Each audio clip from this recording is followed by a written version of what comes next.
There's a small moment, not even a fight scene, that quietly ends the world of Gravity Falls. Mabel Pines is sitting alone in a snowy clearing in the middle of summer, in a sweater that doesn't suit the weather, crying because the boy she shares everything with might be staying behind without her. A man she trusts walks up and asks for the little glass ball in her backpack. She doesn't really know what it is. She hands it over, and in that handover, in that one small bad day where a 12-year-old just wanted her summer back, the sky tears open and the entire world ends. Tonight we are going to walk through the whole apocalypse. The lead-up, the prophecy, the Henchmaniacs, the bubble, the Fearamid, the Shacktron, the trick, the goodbye, all of it. From the crack in the sky to the last bus out of town. So get comfortable, settle in, we will be here a while, and if you haven't already subscribed to Pine Hat, it really does help us keep making these. To understand Weirdmageddon, the apocalypse that closes out the second season of Gravity Falls, you have to understand the episode that comes right before it. The one where Mabel quietly drops the keys to the universe into the hands of the wrong person. It is the 17th episode of the second season, and it is called Dipper and Mabel versus the Future, and almost everything that happens in the three-part finale that follows is set in motion by it.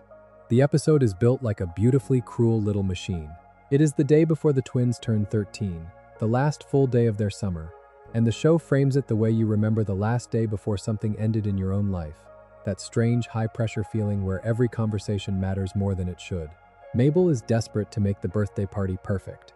She has piñatas, she has the venue booked, she has friends invited, she is treating it the way you treat a moment you can already feel slipping away. Dipper, meanwhile, is being pulled in the other direction. Grunkle Ford, the great uncle they have only just met properly, the brilliant, mysterious twin who came back through the portal in the Season 1 finale, has started teaching Dipper the family trade, which is the cataloging of impossible things. The two of them are spending more and more time in the secret basement under the Mystery Shack, looking at gravity wells, at hidden creatures, at the journals Ford originally wrote. Dipper has wanted this his whole life. The show has been telling you he wanted this since the very first episode, when he opened the first journal in the woods and felt, for the first time, like a place finally made sense to him. What Mabel does not yet know, and what the audience finds out only when she finds out, is that Ford is about to ask Dipper to stay. Not for the next school year. To stay in Gravity Falls, indefinitely, as his apprentice.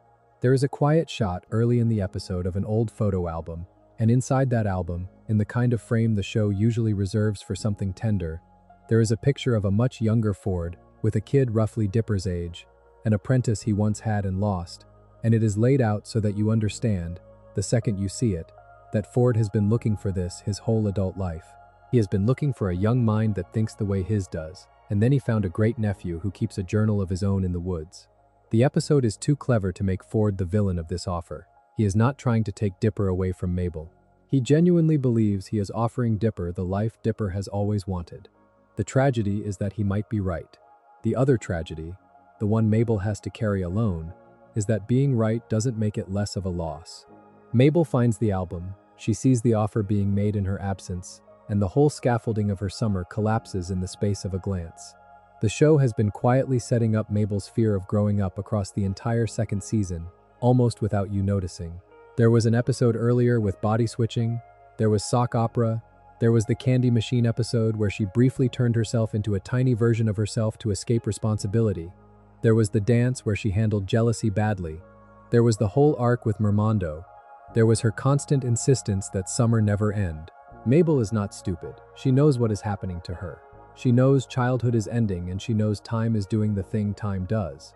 Her response, the one the show is unusually patient with, is to want the people she loves around her, in one place, doing summer things, forever.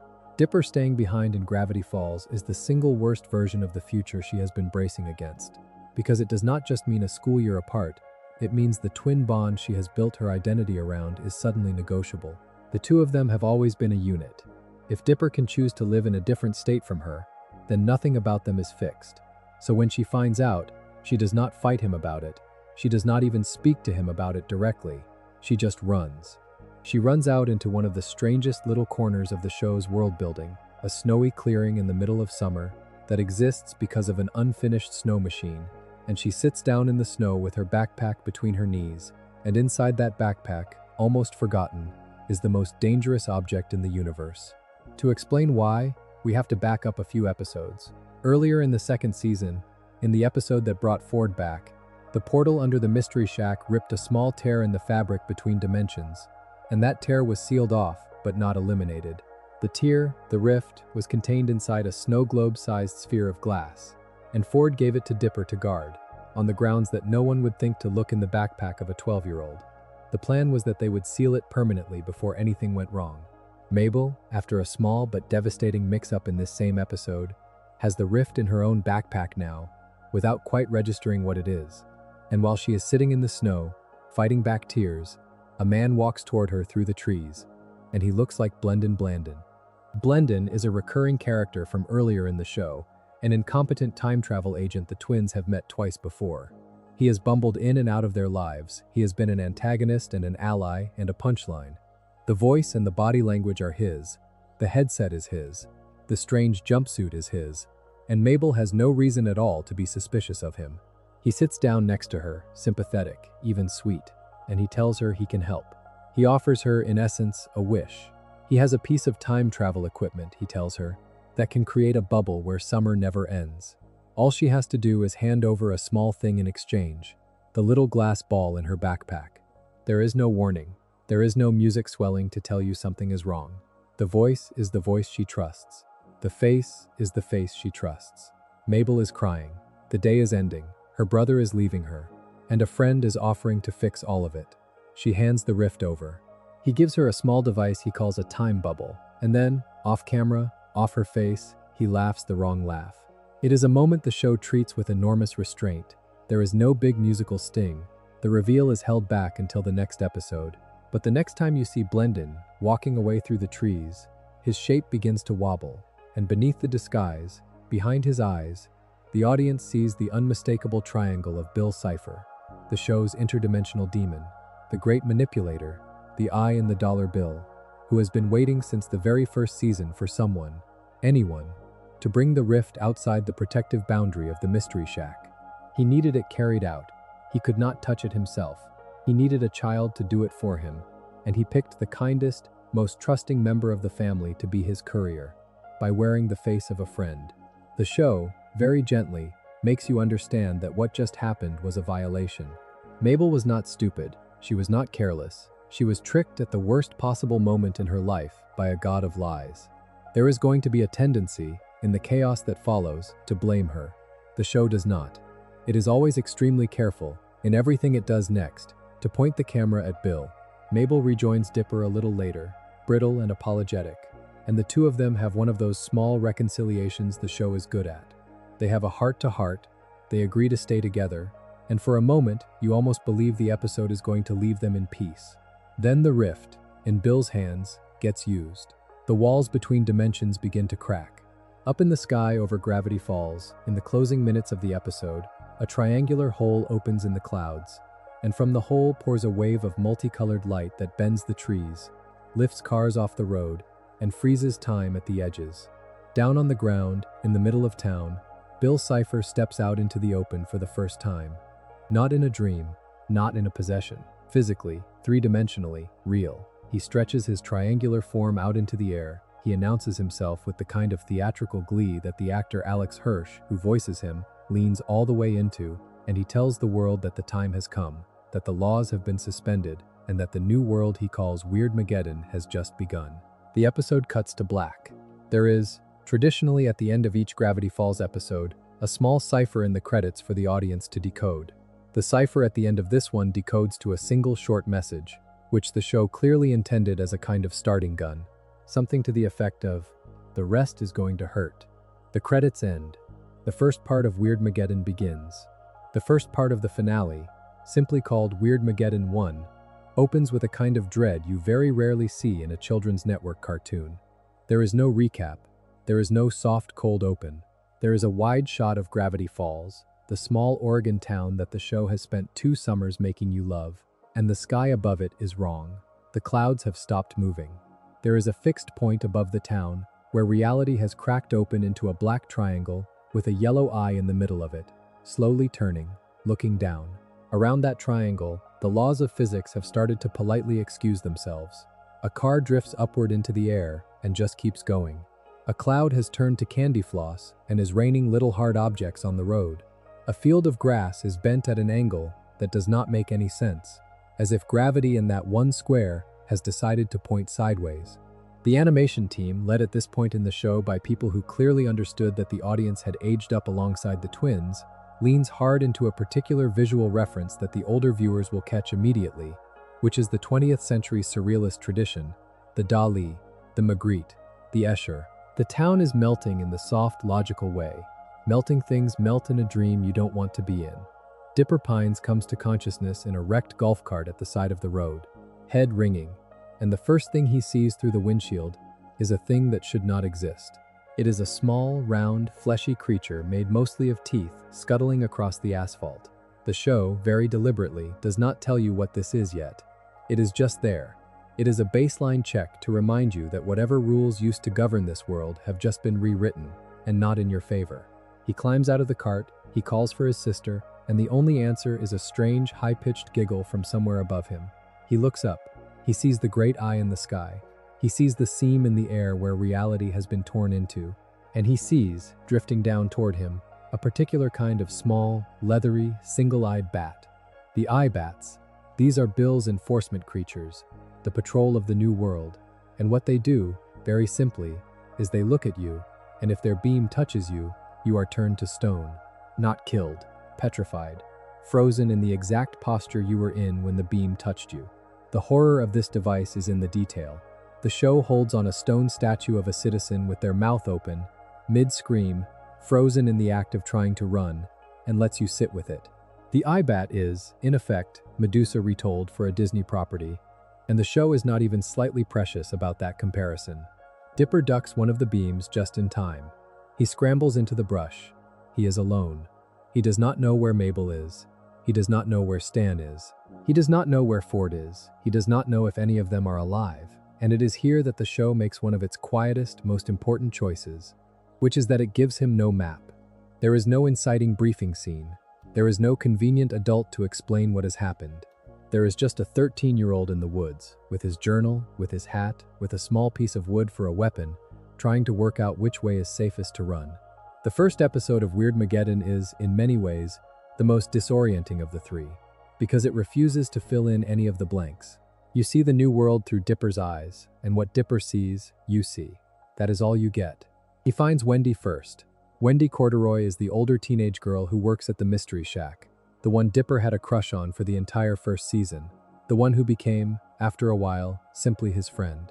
The show has been quietly turning her into something else across the second season, which is a competent, slightly traumatized, surprisingly capable young woman with a very high threshold for chaos. We meet her again here in the way the show probably always wanted us to meet her. She is in the wreckage of the local convenience store, with her hair down and her face streaked, calmly improvising weapons out of cleaning supplies and tools. She has spent the hours since the Sky Tour making the building defensible. She has built a small camouflaged perimeter. She has stockpiled food. When Dipper stumbles in, panting and terrified, she is not panicked at all, she is just busy. The reunion is almost wordless. The show trusts the actors to do it in the eyes. The two of them sit down for a beat. They each acknowledge what has happened in different ways, and then she helps him sort out what they actually know. What they actually know is bad. Mabel is gone. There is no sign of her at the shack. There is no sign of her at the snow clearing. There is no sign of her in the wreckage of the town. Stan is gone. Ford is missing. The eye bats are everywhere. There is also, in the distance, on the edge of the town, a structure that has appeared out of nowhere and that Wendy has been carefully not looking at, because looking at it is unpleasant in some way she cannot describe. It is a pyramid. It is enormous. It is the same shape and proportions and palette as Bill himself, scaled up to the size of a small mountain. From its peak burns a column of greenish-purple flame that goes straight up into the eye in the sky. This is the Fearamid, although nobody yet calls it that.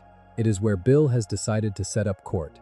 It is the center of the new world, and it is, very obviously, where you do not want to be. The pyramid hums. It looks at things. Within a couple of minutes of arriving in the town, Bill has built himself a throne room out of the laws of physics. The first part of Weirdmageddon, beyond just orienting you, has one main job, which is to introduce the Henchmaniacs. These are the friends Bill brought with him from his home dimension when the rift was finally large enough to let them through. The show is, in a children's cartoon kind of way, very honest about what they are, which is demons. Each one is a different visual joke about a different anxiety. There is Pyronica, a long-necked feminine figure with a head made of pink flame, who is hungry in a way you do not want to think about for too long. There is 8-Ball, a brutish creature with a bowling ball for a head and a single huge tooth. There is Teeth, who is literally just a giant set of dentures with legs and a heartbreakingly polite manner of speaking. There is Keyhole, a small humanoid with a keyhole-shaped hole in his chest. There is Hectorgon, a hexagon with arms who fancies himself a businessman. There is Amorphous Shape, who has no fixed form and seems to enjoy this fact. There is Kryptos, a kite shape with a single eye and a high-pitched giggle. There is Pocky Fire, a baby with a flaming pacifier. There is Xanthar, an enormous hairy quadruped the size of a building, who barely fits in shot. The Henchmaniacs are not characters in the traditional sense. They are images. Each of them is a visual idea expanded out into a body, and the show does not waste much time on giving them inner lives. Their job is to be present. Their job is to be in the background of every shot of the new world, doing horrible little things to townspeople. Pyronica is shown, in one of the most quietly disturbing background gags in the show's history, slurping a townsperson into her mouth like a noodle. 8-Ball is shown smashing things and laughing about it. Teeth, in a moment that is almost more uncomfortable for being so calm, is shown installing himself politely into someone's mouth, in a way the show very wisely does not linger on. They are, in the aggregate, what Bill brought with him. They are a portable hell. And the fact that Bill considers them his closest friends, the only beings he ever really wanted at his side at the end of the world, is the first real piece of characterization we get for Bill in the new dimension. Bill, the show is telling us, is lonely. He has been lonely for a very long time, and he has chosen to fix this by ending reality and turning it into a party for the only beings who like him. The way Bill is presented, once he settles into the Fearamid, is one of the most carefully calibrated villain portraits in any animated show of the last 20 years. He is, on the one hand, hilarious. He cracks one-liners. He insults his henchmen affectionately. He throws parties. He drops references the audience knows are jokes about the structure of the show itself. He talks to the camera in a way no other character does. And on the other hand, he is, very obviously, an actual nightmare. He has turned the local sheriff into a chair. He has trapped the bus driver inside a brick. He has hung the mayor from the ceiling as a decoration. He plays with people the way a cat plays with what it has caught. The show wants you to understand that the part of Bill that is funny is the part that is dangerous. He is the kind of cruelty that knows you are watching and that wants you to laugh. Alex Hirsch's vocal performance for him in these episodes is, in retrospect, one of the most committed bits of voice acting in the network's history. He is having an enormous amount of fun, and that fun is the texture of the apocalypse. While Dipper and Wendy are working out their next move, the show pulls back to check on the rest of Bill's prize collection. The townspeople, the ones who have not yet been turned to stone, have been rounded up by the Henchmaniacs and put on display in what amounts to a public square outside the Fearamid. They are stacked up, glued together, used as furniture, used as games. Sheriff Blubbs and Deputy Durland, the comic relief lawmen the show has been gently mocking for 2 seasons, are visible in the background being used as part of a chandelier. Toby Determined, the small local newsman, has been turned into something the show, again, very wisely cuts away from. Lazy Susan is up there. Tyler the Mayor is up there. Manly Dan is up there. The faces are familiar. The composition of the shot is not. Almost every comic relief character the show has built over its 2 seasons is, in the back of the frame, in some kind of mild, personalized torment. The show is, in a remarkably efficient way, making you grieve for every joke you ever laughed at. The town is gone. The people are gone. The shapes are still there, but they have been turned into props. In the middle of all of this, there is one figure conspicuously missing from Bill's display, and that is Mabel. The show makes a small visual note of this without explaining it yet, in a wide shot of Bill on his throne, surrounded by his trophies, where you can see the negative space where you keep expecting her to be. Bill is asked about her by one of the Henchmaniacs in a throwaway line, and he says only that she has been given exactly what she wants. He says it with the kind of grin a stage magician uses just before pulling a tablecloth out from under a glass. The show does not yet explain. The audience is left to sit with the implication that the kindest, brightest member of the Pines family has been singled out for a special kind of harm, and that whatever Bill has done to her is not the obvious thing. It will take the second part of the finale to show you what it is. In the meantime, Dipper and Wendy decide to make for the Mystery Shack. The reasoning is partly emotional and partly practical. The shack is home. If anyone has survived, they have survived there. There is also the matter of the small unicorn hair, salvaged from an earlier episode and stitched into a protective barrier around the building, which Ford in his paranoia had assured them was the only known substance that would block Bill's eye from seeing past it. If anyone is still safe, they are safe at the shack. Getting there, however, means crossing the town, and the town is now a Bill-themed obstacle course. There are floating chunks of road, there are pockets of inverted gravity, there are roving packs of eye-bats. There is a long stretch where the laws of perspective have stopped working, and walking forward sometimes takes you backward. The show, beautifully, plays this stretch almost entirely silent, with no dialogue, just Dipper and Wendy moving carefully through one bizarre new tableau after another. Somewhere in the middle of it they see, in the distance, the small, unmistakable silhouette of Sus Ramirez, the lovable handyman the show has spent 2 seasons turning into the third Pine sibling in Everything But Blood, alone in the wreckage of a parking lot, swinging a board at something that is trying to bite him. They run to him. He is, by some miracle, fine. Sus has been on his own quest since the moment the sky tore. He has been trying to find his abuelita, the grandmother who raised him, who is somewhere in the town. He is the only adult, or near adult, in the group right now who is functioning at full emotional capacity, and the show treats this fact tenderly. Sus in Weirdmageddon is at his most heroic. He is not the joke character anymore. He is the one carrying the others without quite knowing he is doing it. He hugs Dipper, he hugs Wendy.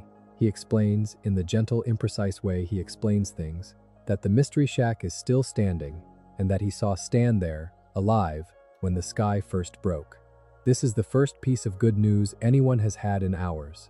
The 3 of them, with their cobbled-together weapons, start the long walk back to the shack. On the way, they take a brief detour into one of the strangest sequences in the entire show, the throne room scene at the Fearamid. The reason this matters is that the show is very careful, before it sends our heroes off on their rescue, to give you a single, sustained look at what they are up against. We get a wide shot of the interior of the pyramid. The floor is black marble. The ceiling vaults up impossibly far. Bill is at the center, full size, a triangle the size of a building, lounging on his throne with one finger drumming on the arm. Around him are his henchmaniacs in a kind of court. Below him, on display, are the trophies. And below the trophies, in a small, undignified heap on the floor, is a person you do not at first recognize because he has been covered, head to toe, in a thin sheen of solid gold. It is Ford. Bill has not killed him. He has done worse. He has frozen him into a kind of statue, with his mouth open in the middle of a sentence, eyes still alive, paralyzed but conscious. The audience is meant to understand that Ford has been like this for some time. He was the first person Bill went looking for.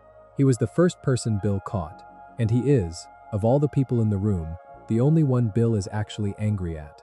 The history between Bill and Ford is the keystone of the whole Season 2 backstory, and the show has been laying out the bones of it across the second half of the show. Ford, decades before the events of the series, was a brilliant young researcher who was lured to Gravity Falls by the kind of strange anomalies he had been chasing since childhood. He set up a cabin in the woods. He started a research journal. And at some point in his early work, he was approached, in a dream, by a creature he initially took for a kind of muse, a small floating triangle with a single eye and a top hat, who claimed to be a being from beyond the 3rd dimension and offered to help him. The triangle was Bill, the help was poisonous. Bill, in exchange for ideas Ford could not have come up with on his own, gradually nudged Ford toward a project that, if completed, would have torn a permanent doorway between dimensions. Ford built the portal that the audience saw under the shack. He almost finished it. Then a moment of clarity, late in the project, caused him to realize what Bill was actually doing, which was using him as the architect of an invasion. Ford pulled back. He hid the journals. He cut Bill out of his life. The portal got switched on by accident, decades later, with Stan on the wrong side of it, and the rest is the show. But the original sin, the original wound, was Ford's. And Bill, for the entire show, has been waiting to make him pay for it. So when Bill finally gets his hands on Ford, in the opening hours of Weirdmageddon, the first thing he does is gloat. He stands him up. He poses him. He puts gold leaf on him like he is a piece of furniture. And he sits him at the foot of his throne so that Ford has to watch the world end with his eyes open and his mouth sealed. The shot the show gives you, in passing, of Ford in this state is one of the saddest single images in the show. It is a great proud man reduced to a footstool, and it is being used as a footstool by the one being he hates most in the universe. The Pines family, when they finally come to rescue him, will have to do it with him in this condition. Conscious but motionless, every word he might have spoken about Bill turned to gold inside his throat. The show, with characteristic restraint, never lingers on this. It is just always in the background of every Fearamid scene. The audience does the work. There is one other prisoner we need to know about before the second part begins, and that is Mabel. Mabel is not in the Fearamid. She is not in the town. She is, technically, not anywhere. Bill, when he made his deal with her in the snow, gave her exactly what she asked for. She wanted a place where summer never ended. He made her one. The geography of it is hard to describe in our terms, but the show frames it as a giant translucent pink bubble suspended in midair above one of the lakes outside Gravity Falls, with the dim outline of an interior visible through the curvature. Inside that bubble is a world, a pocket dimension, a small private reality, custom-built for Mabel, where everything that has ever frightened her about growing up has been edited out. The bubble has a name, which is given to it later by its own inhabitants. The name is Mabeland. It is bright pink. It is sticky. It is in some ways the most disturbing place in the show, and it is going to be the entire setting of the second part of the finale. Before we get to her, the first part needs one more piece of information to land, which is the prophecy. There is, hanging in the Mystery Shack at this point in the series, an old painting on a faded wooden circle, which Stan has had on his wall for years without paying much attention to it. Around the edge of the circle are 10 small symbols, arranged like a clock face. A pine tree, a shooting star, a 6-fingered hand, an ice bag, a llama, a pair of glasses, a question mark, a heart with stitches, a pentagram with an eye, a fish. The exact configuration is the kind of thing the show has been encoding into its credits since the very first episode, and devoted viewers have been mapping each symbol to a character for 2 seasons. The pine tree is Dipper, after the hat. The shooting star is Mabel, after the sweater. The 6-fingered hand is Ford, after his polydactyly. The ice bag is Stan, after the bag of frozen peas he uses for everything. The llama is Pacifica Northwest. The glasses are McGucket. The question mark is Seuss. The stitched heart is Robbie. The pentagram with an eye is Gideon. The fish is Wendy. Around the perimeter, on the cover of one of the journals, in the wall of the shack, is a small written passage that no one in the show has yet read out loud. It is the prophecy. It says that when the time comes, when darkness arrives, when 10 unite, the wheel will break what cannot be broken. The audience has been staring at it for 2 years. Ford has known about it the whole time. He has just been waiting for the right moment to explain it. The moment, unfortunately, is now. The second part of the finale, called Weirdmageddon 2, Escape from Reality, opens with the group arriving at the Mystery Shack and finding that the shack, alone of all the buildings in the town, is still standing the way you remember it. The unicorn hair has held. There is a soft shimmer over the building, like heat rising off asphalt, which is the shape of the protective barrier. And inside the barrier, the air is calm, the colors are normal, and the eye in the sky cannot see them. They go in. Inside the shack, behind the souvenir shop, in the small kitchen with the tacky wallpaper, they find Stan Pines, alive, exhausted, slightly singed, sitting at the kitchen table with a baseball bat across his knees, and a small group of other survivors clustered around him. The reunion is brief and undemonstrative, which is exactly how the show wants it. Stan does not hug Dipper. Stan does not say he was scared. Stan just looks at him for a second, says it is about time, and then puts a hand on the back of his head for slightly longer than the joke needs. The Pines men, even at the end of the world, do not really say what they mean. They just touch each other on the shoulder a little harder than usual. The survivors at the shack are an odd assortment. Some of them are obvious. Seuss and his abuelita, reunited at last. Wendy, of course. Old Man McGucket, the local recluse and inventor and former research assistant who, in the Season 2 arc, was revealed to have been Ford's lab partner in the original Portal project, and who has been quietly the smartest person in town the whole time once he stopped suffering from the memory damage Ford's machine had caused him. The arrival of McGucket at the shack is one of the show's most quietly satisfying moments, because it closes a loop the audience has been carrying since the first season, when he was a punchline. Now he is a peer.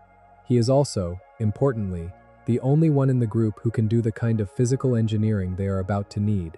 The other survivors are more surprising. There is, sitting on the porch with her dress mostly intact and her hair somehow still perfect, Pacifica Northwest, the wealthy local heiress who spent the first season being Mabel's rival, and then, in one of the show's best mid-season turns, became something closer to her friend. Pacifica is in the shack because Pacifica has nowhere else to be. Her family's mansion, the gilded monstrosity she grew up in, was overrun by henchmaniacs on the first night, and her parents, as far as the show implies on screen, were caught by Bill in the chaos and added to the throne room collection, and so they are not among the survivors at the shack. Pacifica does not talk about this. She just shows up at the shack, scuffed and unprotected and proud, and asks if she can come in. She is allowed in. The show treats this with enormous tenderness. Pacifica was raised to look down on the Mystery Shack and everyone in it. Now the Mystery Shack is the only place she is safe. And there is, of all people, Gideon. Lil Gideon Gleeful, the small white-haired boy preacher and televangelist and child psychic the show built up over the first season as Dipper and Mabel's earliest real antagonist. The kid who tried to swindle Stan out of the shack, and who tried to date Mabel against her will, and who ended up in juvenile detention for his crimes. Gideon is in the shack because the events of Weirdmageddon have, in their strange way, given him the one thing he ever actually wanted, which is a chance to be on Mabel's side. He has, before the action of the second part begins, escaped from his prison cell during the chaos and made his way to the shack on foot. He is small and pale and unsteady, and the first thing he asks, when he gets through the door, is where Mabel is. The answer, that nobody knows, breaks him in a way the show does not pretend is not a little funny, and also a little touching at the same time. Gideon's love for Mabel was always written as obsession, never as love. But the show is generous enough to let him try to be useful. He has information. He has been working with Bill, indirectly, for months. He knows where the bubble is. He has a map. This is the bridge into the next move. Gideon, in his small, high voice, tells the group what he knows about Mabel. She is, he says, inside the pink dome floating above the lake. Bill has put her in there because she is, paradoxically, more dangerous to him than any of the others. The reason for this is not explained in detail here, but the audience can fit it together by feel. Mabel was the one who handed him the rift, and there is some kind of poetic logic in keeping the kindest character out of the way while you burn the world. There is also, the show implies later, a deeper reason, which is that the prophecy in the zodiac wheel requires all 10 symbols to hold hands at once, and one of those symbols is the shooting star. Without her, the wheel cannot close. Without her, Bill cannot be banished. So she has been put into a special prison, deep in a place where time barely moves, and where her own contentment is the lock. Bill has not just imprisoned her, he has rewarded her. He has built her, in essence, the trap of getting exactly what she wished for. And what Mabel wished for was a place where summer never ends. This is what Mabeland turns out to be. We see it for the first time about a third of the way into the second part of the finale, after Dipper, Wendy, and Seuss take a vehicle Gideon and his prison gang have been hiding, the Gideon Mobile, and drive it out across the wreckage of the town and down the broken road to the lake. The bubble is enormous up close, translucent pink, gently bobbing in the air, with the faint outline of buildings and trees inside it. They find a soft spot in the membrane, they push through, and they fall, in slow motion, into the inside of Mabel's dream. The shift in tone is jarring on purpose. The color palette goes from desaturated post-apocalypse to candy bright. The music goes from low strings to bouncy ukulele. The first thing they see, looming above them, is an enormous floating Mabel face made of cloud, smiling down on them. Around them, instead of pine forest, are trees made of waffles, lakes of frosting, streets paved with stickers, houses shaped like sweaters. And throughout, going about their day in soft, happy choruses, are the inhabitants. They are, almost without exception, the men Mabel had crushes on across the show. Mermando the Merman, the boy band members from her favorite Several Times episode, a version of Norman, the gnome stack from the very first episode, now hot and human and singing. The wax Sherlock Holmes for some reason. The audience the show is targeting will recognize almost every one of them. And the joke, which lands harder than the show pretends, is that Mabel has built the inside of her head out of every passing fancy of her summer and turned it into a permanent city of admirers. Dipper, Wendy, and Seuss are spotted immediately as outsiders. The bubble does not like outsiders. The inhabitants of Mabeland, in the polite, cheerful way of all dream people, smile too widely and ask too many questions and start steering them toward what they call the mayor. The mayor of Mabeland turns out to be a colossal anthropomorphic waffle in a top hat, presiding over a town square that looks like the inside of a sticker book. The show, in one of its best comic sequences, puts the three rescuers on trial for the crime of being depressed, which is the one crime Mabeland recognizes. The penalty for being depressed is to be sentenced to forever in the bubble, where the rules say you must stop feeling that. The trial, presided over by wax Sherlock Holmes, is silly enough on the surface that you almost miss what the show is actually doing, which is using the bubble's logic to articulate Mabel's deepest fear in concentrated form. The bubble is not just a prison, it is an argument. It is Bill's argument that growing up is the same thing as misery, and that the only way to be happy is to never let anything change. Mabeland believes its own slogan. The slogan, the show keeps quietly slipping into the visuals, is that nothing has to change, ever. And as long as you believe that, you are welcome to stay. Dipper, Wendy, and Seuss almost stay. This is the part most people forget about Weirdmageddon 2. The bubble works on them. Wendy, who has been carrying the kind of unresolved grief about her own childhood that the show only ever sketched in lightly, finds herself drawn to a version of the bubble that puts her at a permanent summer camp with the friends of her younger life. Seuss, who lost his father early and never really had a stable home, is offered a version of the world in which his father came back, and is offered, by a series of warm, gentle figures, a chance to live in that version forever. The show does not play this as a joke. It plays it with real, almost painful sympathy. Wendy and Seuss are not weak.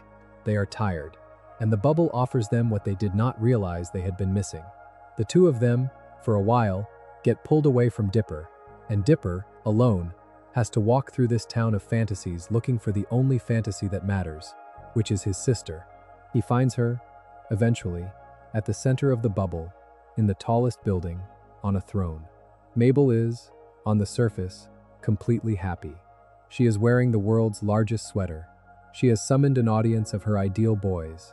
She is being told, on loop, that she is wonderful and adored and important. The version of Mabel sitting on that throne is in a state that is hard to look at because it is recognizable. It is the way any of us, if we are honest, would prefer to live, if we were allowed to. She has chosen the lie because the lie is kind. Dipper comes to her and tells her, gently, that what is outside the bubble is real, and what is inside it is not. Mabel's response is one of the most honest things any character says in the entire show. She tells him she knows. She tells him she has known the whole time. She is not stupid. She knows the bubble is a bubble. She is staying because she does not want to feel what is waiting for her outside it. Bill won. He won by giving her exactly what she wanted, because what she wanted was for things to stop. And things, the show is telling you with sad, enormous gentleness, do not stop. This is where the second part does its real work. Dipper, who in earlier seasons would have argued, or lectured, or tried to drag her out, does not do any of those things. He sits down on the floor next to her throne. He waits. And then he begins to talk, not about Bill, not about the apocalypse, not about the world. He talks about her. He tells her that he is scared too. He tells her that he does not want to grow up either. He tells her that he was never planning to leave her, no matter what Ford offered. He apologizes for not saying so. He tells her that the only reason any of this is bearable, on the other side of the bubble, is because she is with him.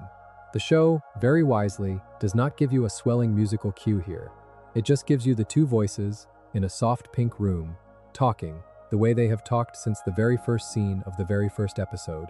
And Mabel, after a long quiet moment, lifts her head, and she looks at him, and she tells him she is ready. She would rather be in the real world with him than in a beautiful one without him. It is, in the simplest terms, the answer the entire show has been asking her to give, and she gives it.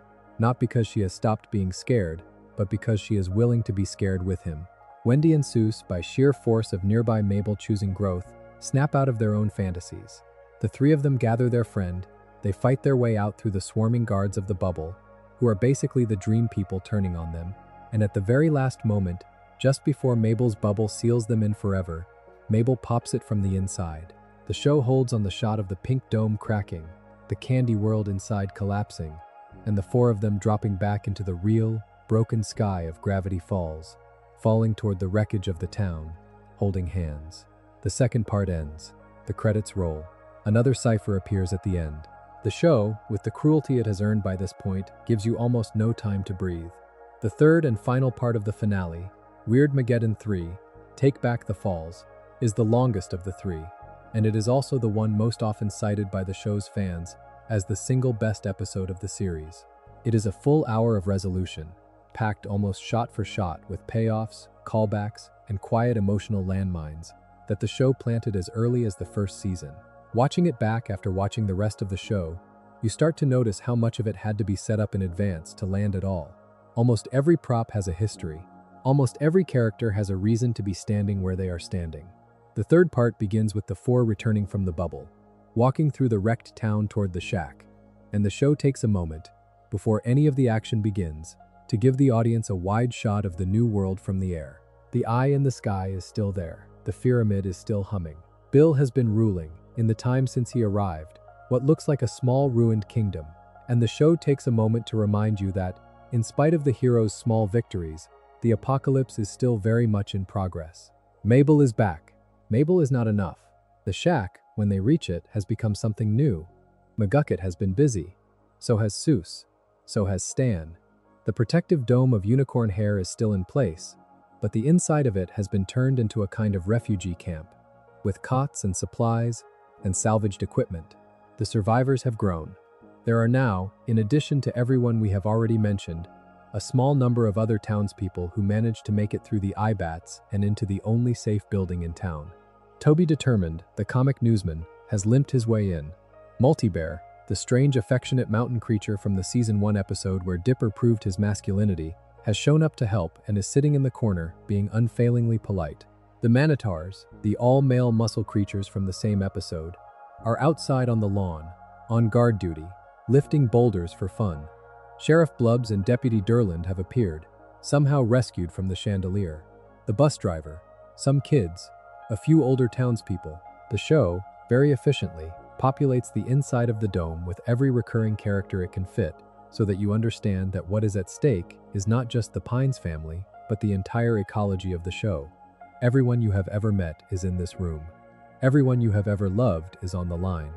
The first task, before any planning can happen, is the matter of Stan and Ford. Stan, of course, is in the room. Ford is not. Ford, as everyone now realizes, is in the Fearamid, gilded into a footstool, and the only way to get him back is to walk into Bill's throne room and take him. This is the kind of plan that, in a lesser show, would simply be announced and executed. The Gravity Falls finale, instead, makes it a question of will. The plan, when McGucket lays it out, is built around the prophecy on the zodiac wheel. The 10 symbols, each representing a member of their group, must hold hands in the right order. When they do, the wheel will release a force capable of banishing Bill from this dimension. The mechanic is borrowed, transparently, from 100 fantasy stories the show's writers grew up on, and Gravity Falls treats this fact with affectionate irony. It is a magic circle. It is a fellowship. It is the kind of thing the journals always promised could be done. For the plan to work, all 10 members of the wheel have to be present, and they have to be willing to take each other's hands. McGucket, who has been studying the prophecy as much as anyone, has worked out the assignments. The pine tree is Dipper, the shooting star is Mabel, the ice bag is Stan, the six-fingered hand is Ford, the question mark is Seuss, the glasses are McGucket himself, the fish is Wendy, the pentagram with the eye is Gideon, the llama is Pacifica, the stitched heart is Robbie Valentino, the awkward older teenager who has been Wendy's sometimes boyfriend across the show. The show, with a quick montage and a couple of well-placed jokes, gathers them. Robbie shows up grudgingly, brought to the shack by Wendy via radio. Pacifica is already there. Gideon is there. Everyone else is already accounted for. By the second act of the third part, the entire wheel, minus only Ford, is standing in the shack, looking at each other in a circle, in a configuration that would have been unimaginable at the beginning of the show. The kid who bullied them, the kid who tried to take their home, the teenager who used to mock them. They are all here because the only person they trust more than each other right now is each other. What they do next is one of the strangest and most beautiful sequences in the show. To get Ford back, and to get the wheel within striking distance of the Fearamid, they need to cross the broken world. The town is dangerous. The Henchmaniacs are patrolling. The eye-bats are everywhere. So they decide, with the practical madness that only Seuss and McGucket together could come up with, to build a vehicle. Specifically, they decide to turn the Mystery Shack itself into a vehicle. Over a single energetic sequence set to a piece of music that has, in the years since, become one of the show's most beloved cues, the survivors weld limbs onto the shack out of scrap and pipe and wood and rope. They build it metal arms out of construction equipment. They build it metal legs out of telephone poles. They give it a torso made of the upper floors of the building, with the windows of the gift shop as the eyes, and the roof as the brow. The shack rises onto its new feet, shutters, and stands. Inside, in the attic, in what used to be Dipper and Mabel's bedroom, McGucket sits in a cockpit he has rigged out of an old bathtub and dental chair, with levers and switches that control the limbs of the building. He flips the switches. The shack walks. The thing the show is doing here, with great affection, is making the building they have spent 2 summers inside into the literal armor of the family that lives in it. The Mystery Shack, which began the show as a cheap tourist trap full of fake exhibits and bad puns, has become, through accretion of meaning, the shell their souls live in. So when they need protection against a god, they wear it. The Shacktron, as the fans came to call it, stomps out into the wrecked town. The Henchmaniacs see it coming and respond. Pyronica launches herself, mouth first, at one of its arms. Xanthar, the massive quadruped, charges. 8-ball swings. The shack swings back. Most of the action of the second act of the 3rd episode is, frankly, slapstick on a grand scale, with the Shacktron throwing a refrigerator full of pit cola at one demon and slapping another with a chainsaw arm. The show does not pretend this is high-stakes warfare. It is low-stakes warfare, given the appearance of high stakes. It is a children's cartoon delivering what a children's cartoon delivers, which is a great big cartoon fight, and it is wonderful. Mabel, in one shot you can pause and stare at for a long time, is operating one of the arms with manic glee, slapping Pyronica out of the air with what looks like a giant rubber hand. The point of the sequence is to remind you, before the final emotional move of the show, that they are still kids. They still get to have fun. The world is ending, and they are also having the best day of their lives, because they are together. The Shacktron makes it most of the way to the Fearamid before it falls. It takes a beating. The arms give out, the legs splinter. By the time it reaches the steps of the pyramid, it is barely standing, and on its last legs it deposits the group at the foot of the Great Triangle and collapses behind them in a heap of wood and metal. Mabel pats it on the side panel and says thanks. The 8 of them, plus McGucket, who climbs out of the bathtub cockpit, scale the side of the Fearamid via the cracked stone, with the Henchmaniacs in pursuit behind them. The Henchmaniacs are picked off one by their own carelessness. 8-ball gets a barrel of soda spilled on him and starts to dissolve. Pyronica goes out a window. The fight is, in keeping with the show's tone, both grim and slightly ridiculous, and the show keeps the moments of real fear short and the moments of cathartic absurdity long, in a balance that no other show on television has ever quite managed. They get into the throne room, they free Ford. The exact mechanism by which they free him from the gold coating is partly McGucket and partly Stan with a chisel, and the show, generously, lets you see Ford breathe in his first real breath in days. He sags. Stan catches him.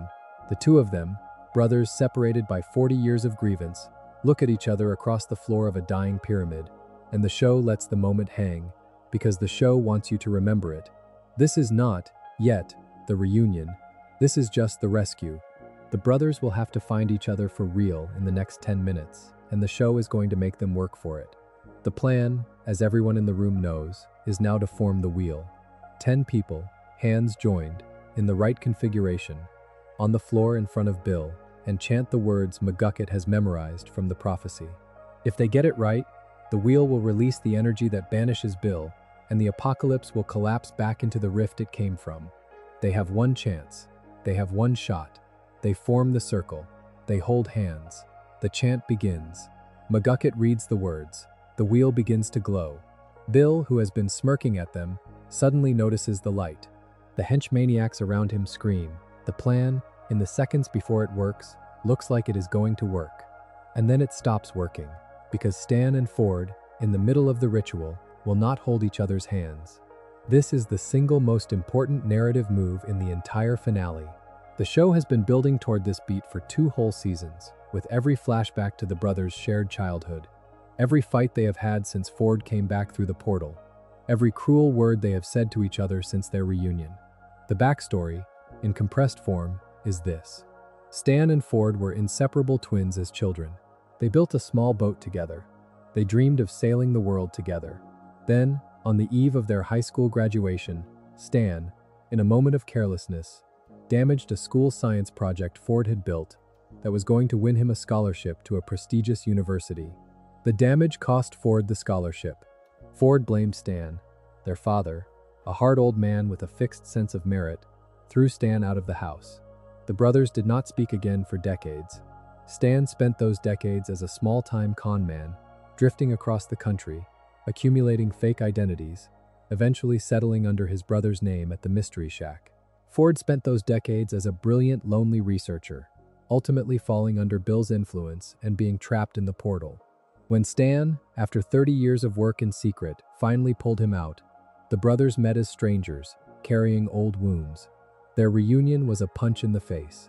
They have been managing, since then, in the same building, with the children between them. They have not forgiven each other, they have just stopped fighting. So when the wheel asks them to hold hands, it asks them to do the one thing they have refused to do for 40 years, which is admit that they need each other. Stan reaches out. Ford does not take it. Or, in some readings of the scene, Ford reaches out and Stan does not take it. Either way, in the middle of the ritual, in the middle of the chant, in the middle of the last thing standing between the apocalypse and the survival of the world, the two of them turn to each other and snap. Stan calls Ford an old hypocrite. Ford calls Stan a freeloader. They jab at each other in the language of brothers, in the cadence of an argument they have been having for so long they could each finish the other's sentences. The other 8 members of the wheel watch in horror. The wheel's glow gutters and dies. The chant breaks, the energy dissipates, and Bill, who has been watching from his throne, throws his head back and laughs the long ringing laugh of a god who has just been handed a gift. He snaps his fingers. The wheel is undone. The pines are scattered. The Henchmaniacs swarm. The plan has failed. What is so quietly devastating about this scene on a 10th or 20th rewatch is that the show is not making the brothers' refusal into a moral fault. It is making it a piece of psychological honesty. They cannot do it because they cannot do it. The wound is too old. The trust is too thin. They have been pretending in front of the children that they are reconciled, and the moment they are asked to actually put hands to it, they discover they are still bleeding. The wheel, the show is suggesting, is a kind of X-ray. It can only banish Bill if the family is whole. The family is not whole. Bill, who has known the family longer than anyone, has been counting on this. He has been counting on Stan and Ford's pride to do half his work for him. He chose this town, the show implies, for this family. He chose this family for this fracture, and he has been waiting to see the fracture do its work in the open. Bill, having neutralized the wheel, gathers the 8 other members of the family in an enormous yellow cage of his own creation, suspended in the air above the throne room. He toys with them. He flicks them with 2-dimensional fingers. He starts to drain them, slowly, of their color. The cage tightens. The pines are running out of time, and it is at this point, in the most quietly dramatic shot in the show, that Stan and Ford, both outside the cage, both being held at bay by the Henchmaniacs, look at each other across the marble floor, and finally, do the thing the show has been asking them to do. Without words, without apologies, they just look. And in the look, they decide to try a different plan. They decide to make use of the only weapon they actually have, which is each other.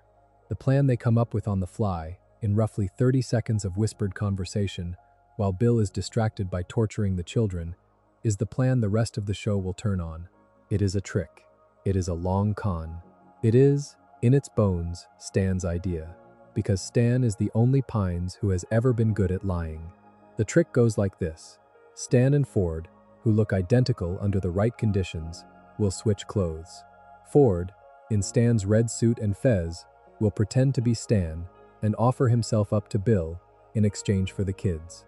Stan, in Ford's red turtleneck and trench coat, will pretend to be Ford and offer himself up as a vessel.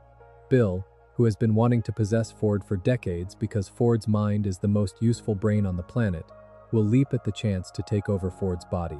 Bill will enter the mind he thinks belongs to Ford. The mind, in reality, will belong to Stan. And Stan, the moment Bill is inside him, will let Ford fire the memory gun that McGucket built earlier in the second season, the one that erases memories permanently. The memory gun, used on Stan with Bill inside him, will erase Stan's mind entirely, and it will take Bill with it. Bill will be deleted along with Stan's identity. The apocalypse will end. The cost will be Stan. Stan will lose every memory he has ever had. Ford, when Stan first proposes it, refuses. Not because the plan will not work, because the price is too high.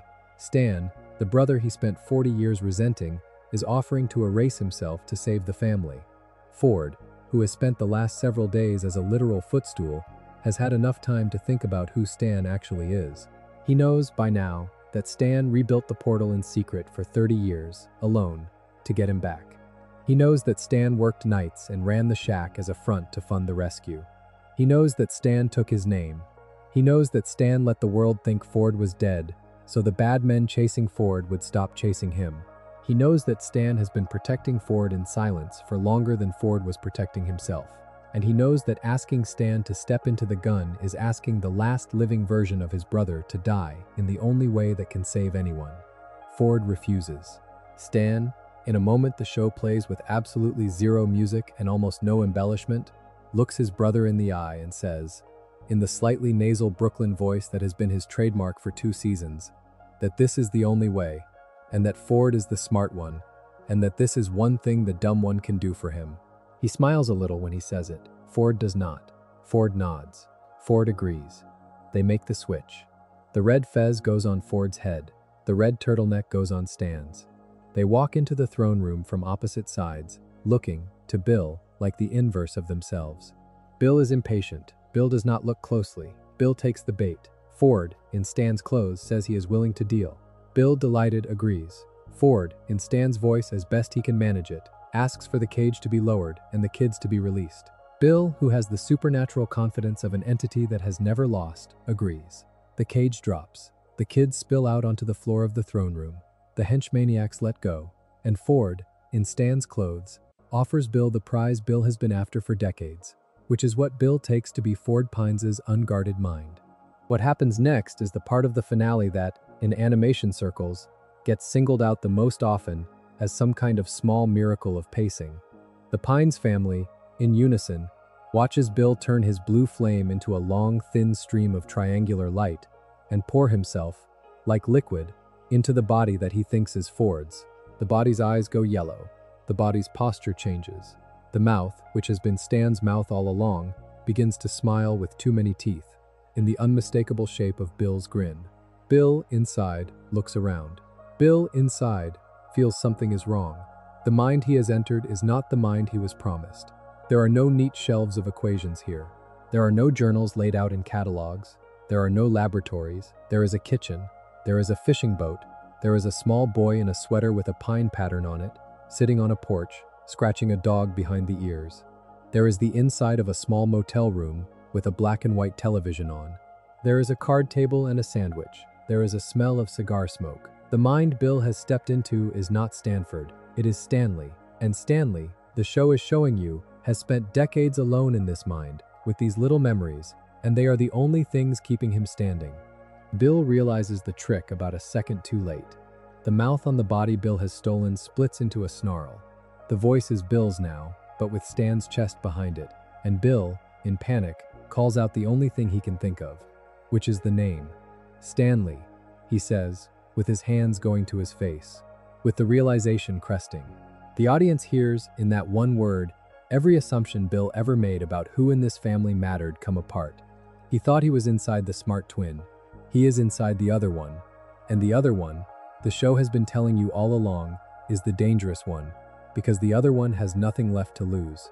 Stan, from inside his own mind, in the small, soft kitchen of his memories, looks up at the triangle that has just appeared in his living room and says, in the calmest voice he has used in the entire show, that Bill made a mistake. Bill, suddenly small, asks him what mistake. Stan, holding a wooden spatula like it is a sword, tells him that the mistake was messing with his family. Outside, in the real world, in the throne room of the Fearamid, Ford lifts the memory gun. He aims it at the body of his brother, with the demon of his nightmares inside it. He hesitates for half a second. Stan's eyes, briefly, flicker back to Stan's, just long enough to wink. Ford fires. Inside the mindscape, the long, bright corridor of Stan's memories begins, room by room, to white out. The kitchen goes. The motel goes. The fishing boat goes. The small boy on the porch with the dog goes. Bill, in the middle of the cascade, is trying to throw himself back into Stan's body, and failing, his form fragmenting, his eye spinning, his bricks beginning to crack. The show, in its single most striking shot of the finale, holds on Bill's face as it begins to break apart, his eye widening in the kind of disbelief that, you suddenly realize, you have never seen on him before. Bill, in his last moments, screams a quick series of sounds the show's cryptography fans have spent years analyzing. Some of the sounds are gibberish. Some, decoded by fans against the show's established cipher table, appear to spell out an invocation, calling on a name from elsewhere in the show's wider mythology, and asking for the power to one day return. The exact meaning of the call has only been firmed up in the years since the show ended, in supplementary materials written by the show's creator. What is confirmed on screen is what you see, which is Bill, in the middle of his howl, going to crumbled stone, and the stone, in a final shot, collapsing to dust on the floor of the mindscape, with one last little brick, with the bow tie still attached, falling into the white. Outside, in the throne room, the Henchmaniacs scream. The eye in the sky flickers, the light goes out, the triangle wobbles. Bill is gone. The collapse of the apocalypse, when it comes, is fast and quiet. The Fearamid begins to crumble around them. The eye in the sky begins to seal itself shut. The Henchmaniacs, having lost their patron, begin to lose their cohesion, screaming and flickering as the laws they were ignoring start to apply to them again. Within minutes, in the show's shorthand, the world begins to right itself. The petrified townspeople, the ones turned to stone by the eye bats, begin to soften back into flesh. The buildings that had been turned upside down or melted or chewed begin to flicker back into their original shapes. The clouds resume moving. The colors resume working. The sky resumes being a sky. The town of Gravity Falls, with the kind of bruised gentleness that any small place has after a disaster, begins to come back to itself, while the family that saved it stands in a circle at the foot of where Bill used to be, holding each other up. There is a moment, before the cleanup, that you have to dwell on, because the show dwells on it. Stan, with Bill gone and Stan's mind erased, is alive. His body is still standing. His eyes are open. He blinks. He looks at his brother in his clothes. He looks at the children. He looks at the room. He has no idea who any of them are. The plan worked. Bill is dead. Stan is also, in every way that matters, blank. The shot the show gives you of his face, just after the gun goes off, is among the saddest shots in any animated work I can think of. He is not in pain. He is not afraid. He is just empty. He smiles, slightly, at the people he no longer recognizes, and asks them, politely, who they are. Ford, who has been holding the gun, drops it. Dipper, who has been gripping Mabel's hand the whole time, cannot speak. Mabel, who has been watching her uncles fight for 2 seasons and only just learned to love them both, walks forward, takes the scrapbook out of her backpack, and sits down on the floor next to Stan. The scrapbook is, by this point in the show, a kind of joke object that the show has set up over and over. Mabel has been making it all summer. It contains photos and stickers and labels of every weird, beautiful thing that has happened to them since they got on the bus in June. The fishing trip, the dance, the cursed wax figures, the summer concerts, the first time they met Seuss, the first time they hugged Stan. Every memory of the season is in this book, in Mabel's handwriting, glittered and laminated and labeled. She opens it on her lap. She turns the pages, one by one, with her uncle, and she narrates them to him in the slightly sing-song way she has been narrating things to him all summer. She is not, at first, getting through. He smiles politely at each page. He thanks her. He has no recognition. The room watches in silence. The Pines family, having spent the apocalypse fighting to save him, watches her do the only thing left to do, which is sit on the floor and tell him who he is. And eventually, with the slow gentleness the show always reserved for the relationship between Mabel and Stan, something opens. He looks at one page longer than the others. He frowns. He asks her, quietly, where the dog came from. He turns to another page and laughs, faintly, at a photo of Seuss in a hat. He looks at her face and asks, for the first time, in a voice you have heard 100 times across the show, whether she is his Mabel. She tells him, with tears coming, that she is. He looks around the room and asks, in the same voice, whether all of these other people belong to him too. They tell him, all together, that they do, and his memory, in the show's gentle metaphysics, finds its way back through the door she has held open for it. It is one of the few times in the show that you see Stan cry. It is the only time you see him cry happily. The third part winds down from there. The eye in the sky finishes sealing itself. The town wakes up. The petrified citizens stretch and blink and complain. The Henchmaniacs are gone. The Fearamid is gone. The dome of unicorn hair over the shack relaxes and dissipates.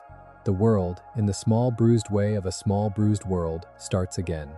Ford and Stan, with the kind of slow forgiveness only old brothers can manage, walk out of the wreckage with their arms around each other's shoulders, in a shot the show has clearly been waiting 2 seasons to give you.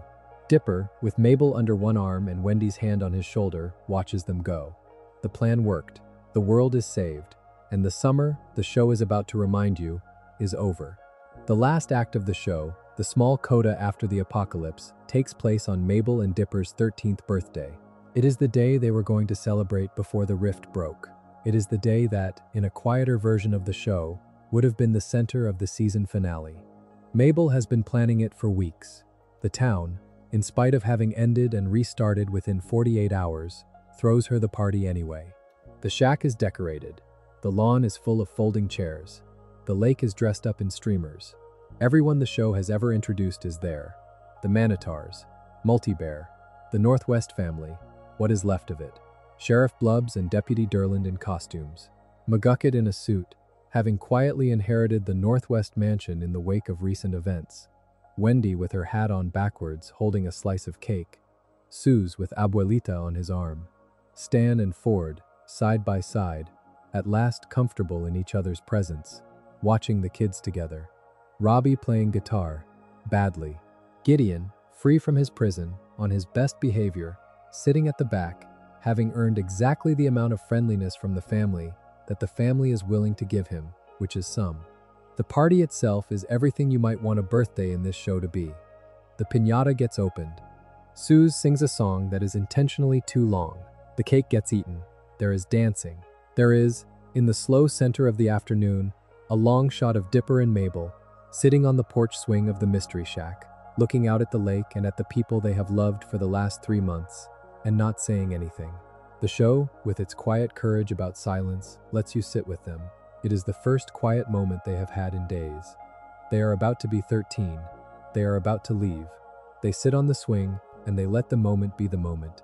Because the moment is going to end whether they hold on to it or not. This, the show is telling you, is the only way to leave a summer. You hold the swing still for as long as you can, and then you stand up. Ford, before the party ends, takes Dipper aside one more time. He has not given up on the apprenticeship. He still believes, in the way smart older men with no children believe these things, that Dipper would flourish at his side. He tells him, with the kind of generosity he is only just learning to have for other people's choices, that the offer still stands.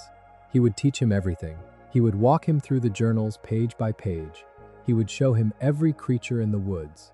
He would give him the life Dipper has wanted since he was old enough to want anything, and Dipper, the show is at pains to make clear, considers it.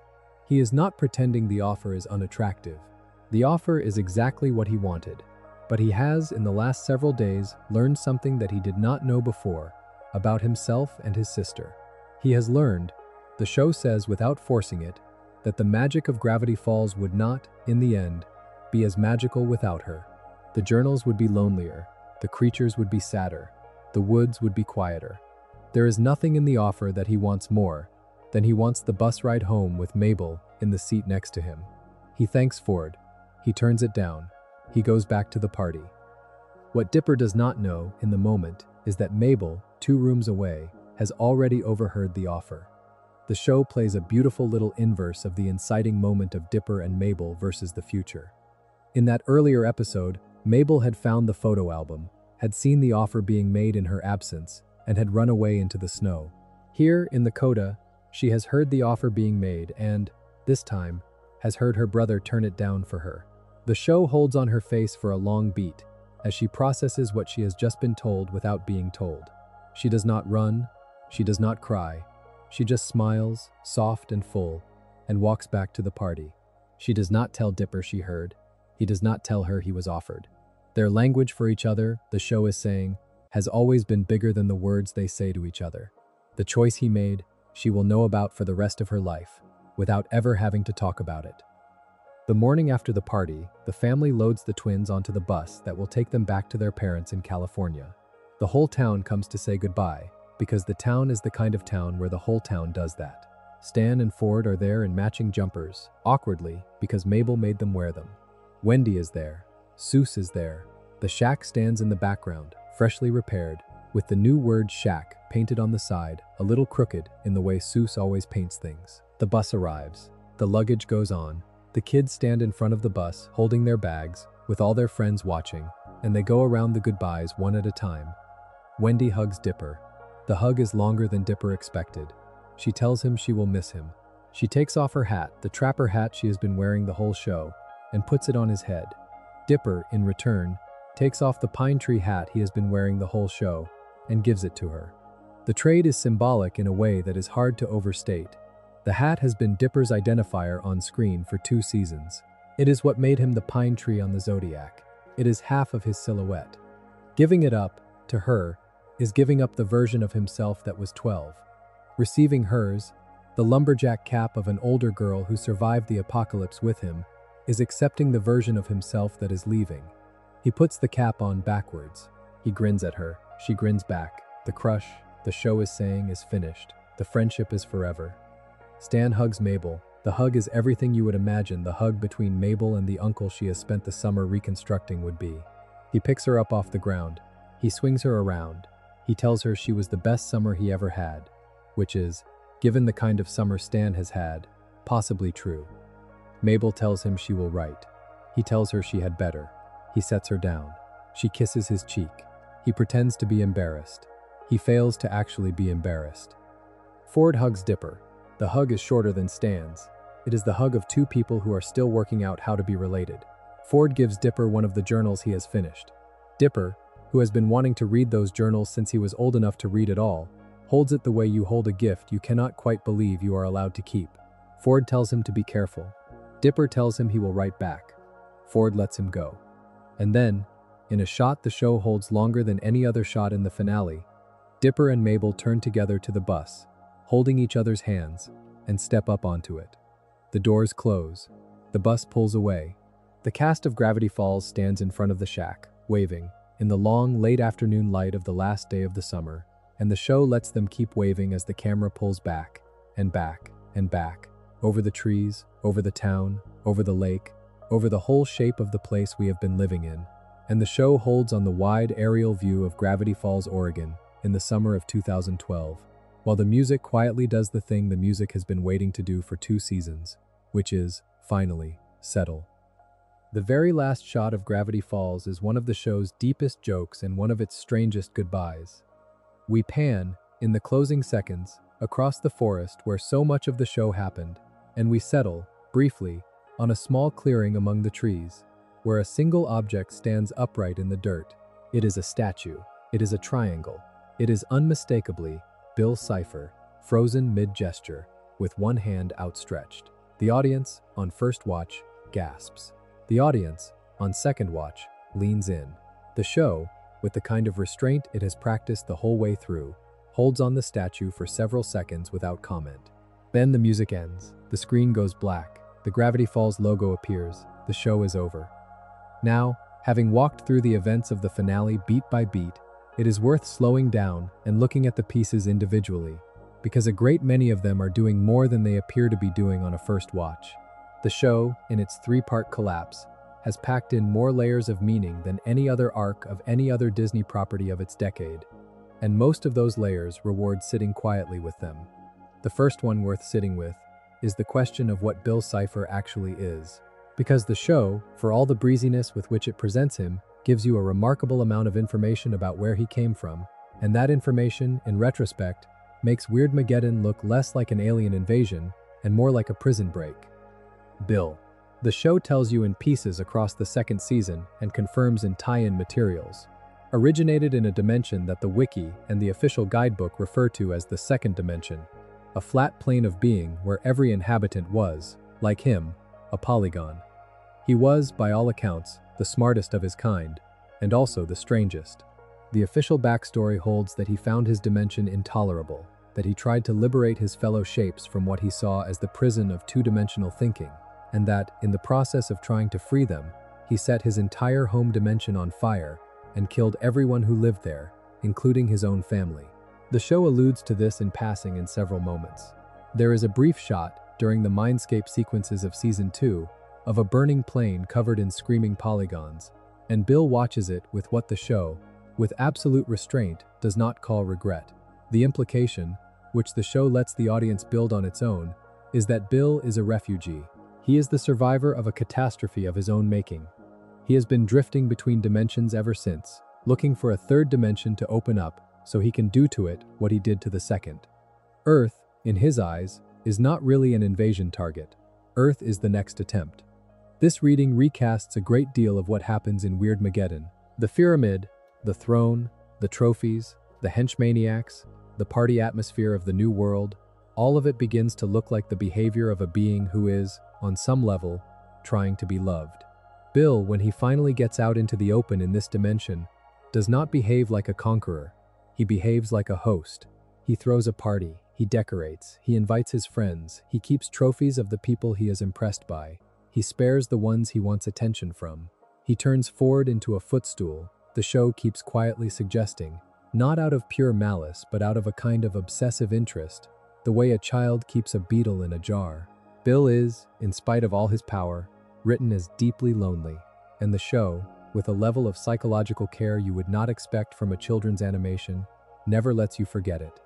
The Henchmaniacs, his closest companions, are themselves rejected leftovers from other dimensions.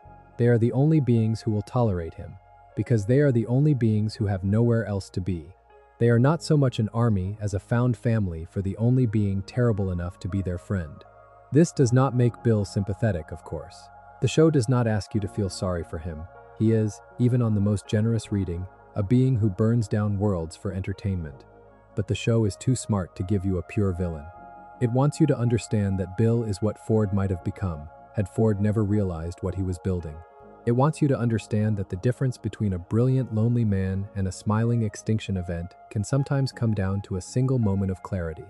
Bill is, in the cleanest interpretation, the dark mirror of Ford, the version of intelligence that decided that other beings were puzzles instead of people. The show, in its quiet way, asks you whether Ford in his isolation in the portal years was on the road to becoming something not unlike Bill, and whether the thing that saved him was, in the end, his brother, the simple, stupid, loyal twin who refused to stop trying to get him back. Bill is a being without a brother. That is, in the strange grammar of the show, the difference between him and Ford. And it is what makes him, on the day of his death, lose to a man whose mind is so worn down by simple loyalty that it cannot be properly inhabited by a demon. The trick that defeats Bill, the swap inside the throne room, is also worth dwelling on because of how carefully the show set it up. Bill, before the finale, has spent the second season repeatedly underestimating Stan. Bill thinks Stan is the dumb one. Bill thinks Stan is the con man, the bumbler, the side character. Bill, in his great accumulated arrogance, never bothers to read Stan's mind because he does not consider Stan's mind worth reading. The show has been carefully establishing, in moments throughout, that Stan is in fact one of the most cunning people in the cast. He has been running a long con on the town as Ford for 30 years. He has been hiding the portal in the basement under everyone's nose. He has been fooling friends, enemies, federal agents, and his own family for decades. He is, in the show's quiet phrasing, the best liar on the planet. And Bill, who lies professionally, walks straight into Stan's last and best one. The poetic justice of it is the kind of thing the show, in its softer moments, is unembarrassed about. The dumb one is the smart one. The fool is the trap. The brother who was thrown out of the family for being not good enough is the one who, when the moment comes, saves all of them by being exactly who he is. There is a beat of the trick, often missed on first watch, that is worth pulling out. When Stan, inside his own mind, faces Bill, he is not shown as the version of Stan we have come to know across the show.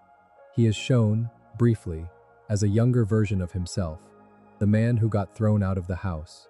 The young boxer in cheap clothes, the drifter in a motel, the con man in a brown suit. The show, in those last seconds before the whiteout, gives you a small parade of every Stan that has ever been, lined up in the kitchen of his memory, and they all turn to look at Bill together. The point the show is making is too subtle to spell out loud, but it has something to do with the fact that what you are, when everything is taken from you, is the sum of everyone you have been. Stan has been a great many people. He has been the bad brother. He has been the criminal. He has been the boxer. He has been the swindler. He has been the lonely guy in the desert. He has been the secret rescuer. He has been the grunkle. He has been the man who tucked in his great niece on the couch when she fell asleep watching television. And all of them, in the moment, stand up at once and tell the triangle to get out of their house. The mindscape goes white. Bill goes with it. Let us linger a little longer on Stan and Ford, because the show, very quietly, organizes the whole shape of Weirdmageddon around the two of them. The arc of their reconciliation is the arc the world is trying to live through. The fight that breaks the zodiac wheel and the embrace that defeats Bill are, in narrative terms, the same fight resolved in two different directions. The thing the show wants you to leave with is the understanding that the apocalypse, in this story, was always a family argument projected onto the world. Bill was able to come through because two brothers had not spoken in 40 years. The world fell apart because the wound at the center of one family was old enough and deep enough to be exploited. And the world was put back together because the brothers, in the end, in the face of something larger than themselves, finally chose each other. The backstory the show fills in across the second season, for those who have only watched the finale, is one of the most carefully built sibling stories in a children's show in a long time. Stanley and Stanford Pines, born to a pawnbroker and his wife in the middle of the 20th century, were inseparable as small boys in the small seaside town of Glass Shard Beach, New Jersey. They built a boat together, the Stan of War, out of scrap on the beach near their home. They had matching jackets. They had matching hats. They had a single shared dream, which was to sail the world together. After high school, looking for adventures. The episode of the show that tells this backstory, A Tale of Two Stans, is one of the most beautiful single episodes the show ever produced. And it is, in many ways, the secret hinge on which Weirdmageddon turns. It tells you that Ford was the one who had the brains. Stan was the one who had the heart. They did not need to be the same person to be a unit. They were a unit anyway, in the way only twins can be. Their father was, even in the show's softening, an old-fashioned hard man who valued one of his sons for his intelligence and the other son for nothing, and the show is honest enough to say so without melodrama. The science fair project, the broken science fair project, the lost scholarship, the eviction, all of it follows in a chain of small actions and overreactions. And the show does not let Stan or Ford off the hook for what they did. It just makes you understand it. By the time Stan, decades later, builds the portal in the basement of the Mystery Shack, he is doing it not out of greed or ambition, but out of pure, stubborn love. His brother is missing. His brother is, by his lights, owed a rescue. He spends 30 years pretending to be Ford so that the credit cards keep working, so that the bills get paid, so that nobody comes looking for the Pines twins, so that the portal can keep getting built in the basement. He raises money by running the world's worst tourist trap upstairs. He puts up the signs. He fakes the exhibits. He runs the tours. He puts on the suit. He becomes, in every way that matters except his actual name, his brother.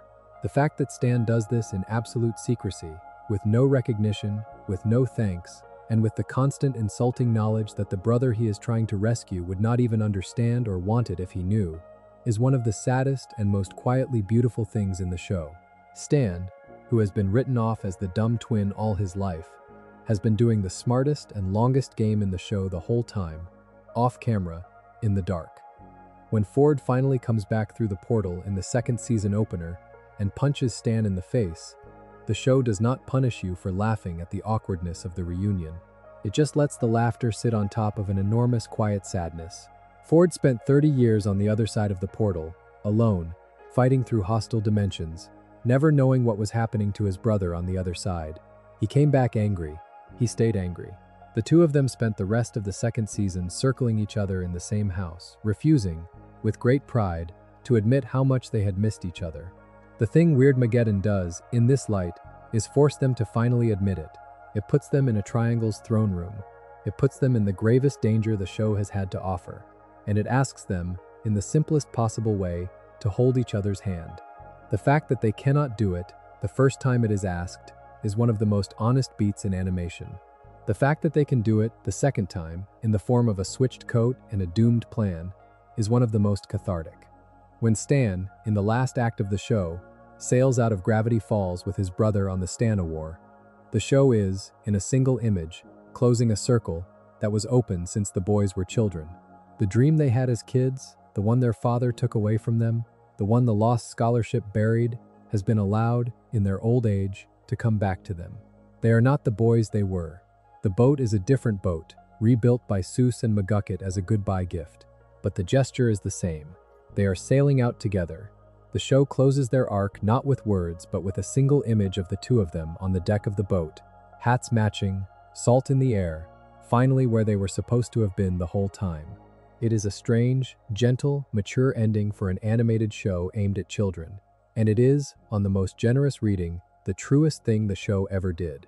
The world, the show is saying, took 40 years from these two men, but it could not take all of them. The reason this matters, beyond the obvious, is that the entire show is organized around the idea of family as the engine that drives the resolution of every story. Almost every arc of Gravity Falls, when you look closely, turns out to be about a family in some condition of damage that the show is patiently fixing. The Pines family, with its absent parents and its hidden uncle and its summer arrangement and its twins, is the obvious one. But the Northwest family, with its cruel father and its abused daughter and the slow turning of Pacifica into a kinder person despite her upbringing, is one too. The Corduroy family, with its tough lumberjack father and Wendy as the quiet caretaker of her younger brothers, is one too. The Ramirez family, with Seuss's absent father and his beloved abuelita, and the slow process of Seuss becoming, in the absence of his own father, a kind of father himself, is one too. McGucket's family, with his estranged son and the long road back from the years he lost, is one too. Gideon's family, with his manipulative father, is one too. The Mystery Shack, by the end of the show, is the place where all of these damaged families have found, in each other, the parts they did not get from the original. Weirdmageddon is the moment when those substitute families are tested, when they are asked whether they will hold the way real families hold, and they do. There is, woven through every episode of the show, and especially through Weirdmageddon, the strange layered presence of the Cipher. Gravity Falls is, almost from its first frame, a show built for two audiences at once. There is the surface audience, the kids who watched it on Disney Channel and Disney XD for the goofy animation and the friendly characters, and the genuinely funny jokes. And there is the deep audience, the fans who paused every credit sequence to write down the line of numbers or letters at the bottom of the screen, who decoded those numbers with Caesar shifts and @bash substitutions and the A1Z26 replacement, tracked the symbols flashing in the background of every scene, who built spreadsheets of the journal pages, who decoded the ending whispers from Stan Lee like guest cameos, and who built, over the run of the show, an enormous shared community of decoding work that is still being added to today. The cipher culture is a real and central part of the show's craft, and Weirdmageddon does not stop using it just because the world is ending. If anything, the finale leans harder into the ciphers than any other arc of the show. Bill's screams in the final Mindscape sequence, as discussed already, contain at least one phrase that, when slowed down and decoded by fans against the show's established cipher table, appears to spell out an invocation, calling on a more powerful being from elsewhere in the show's wider mythology, and asking for the chance to one day return.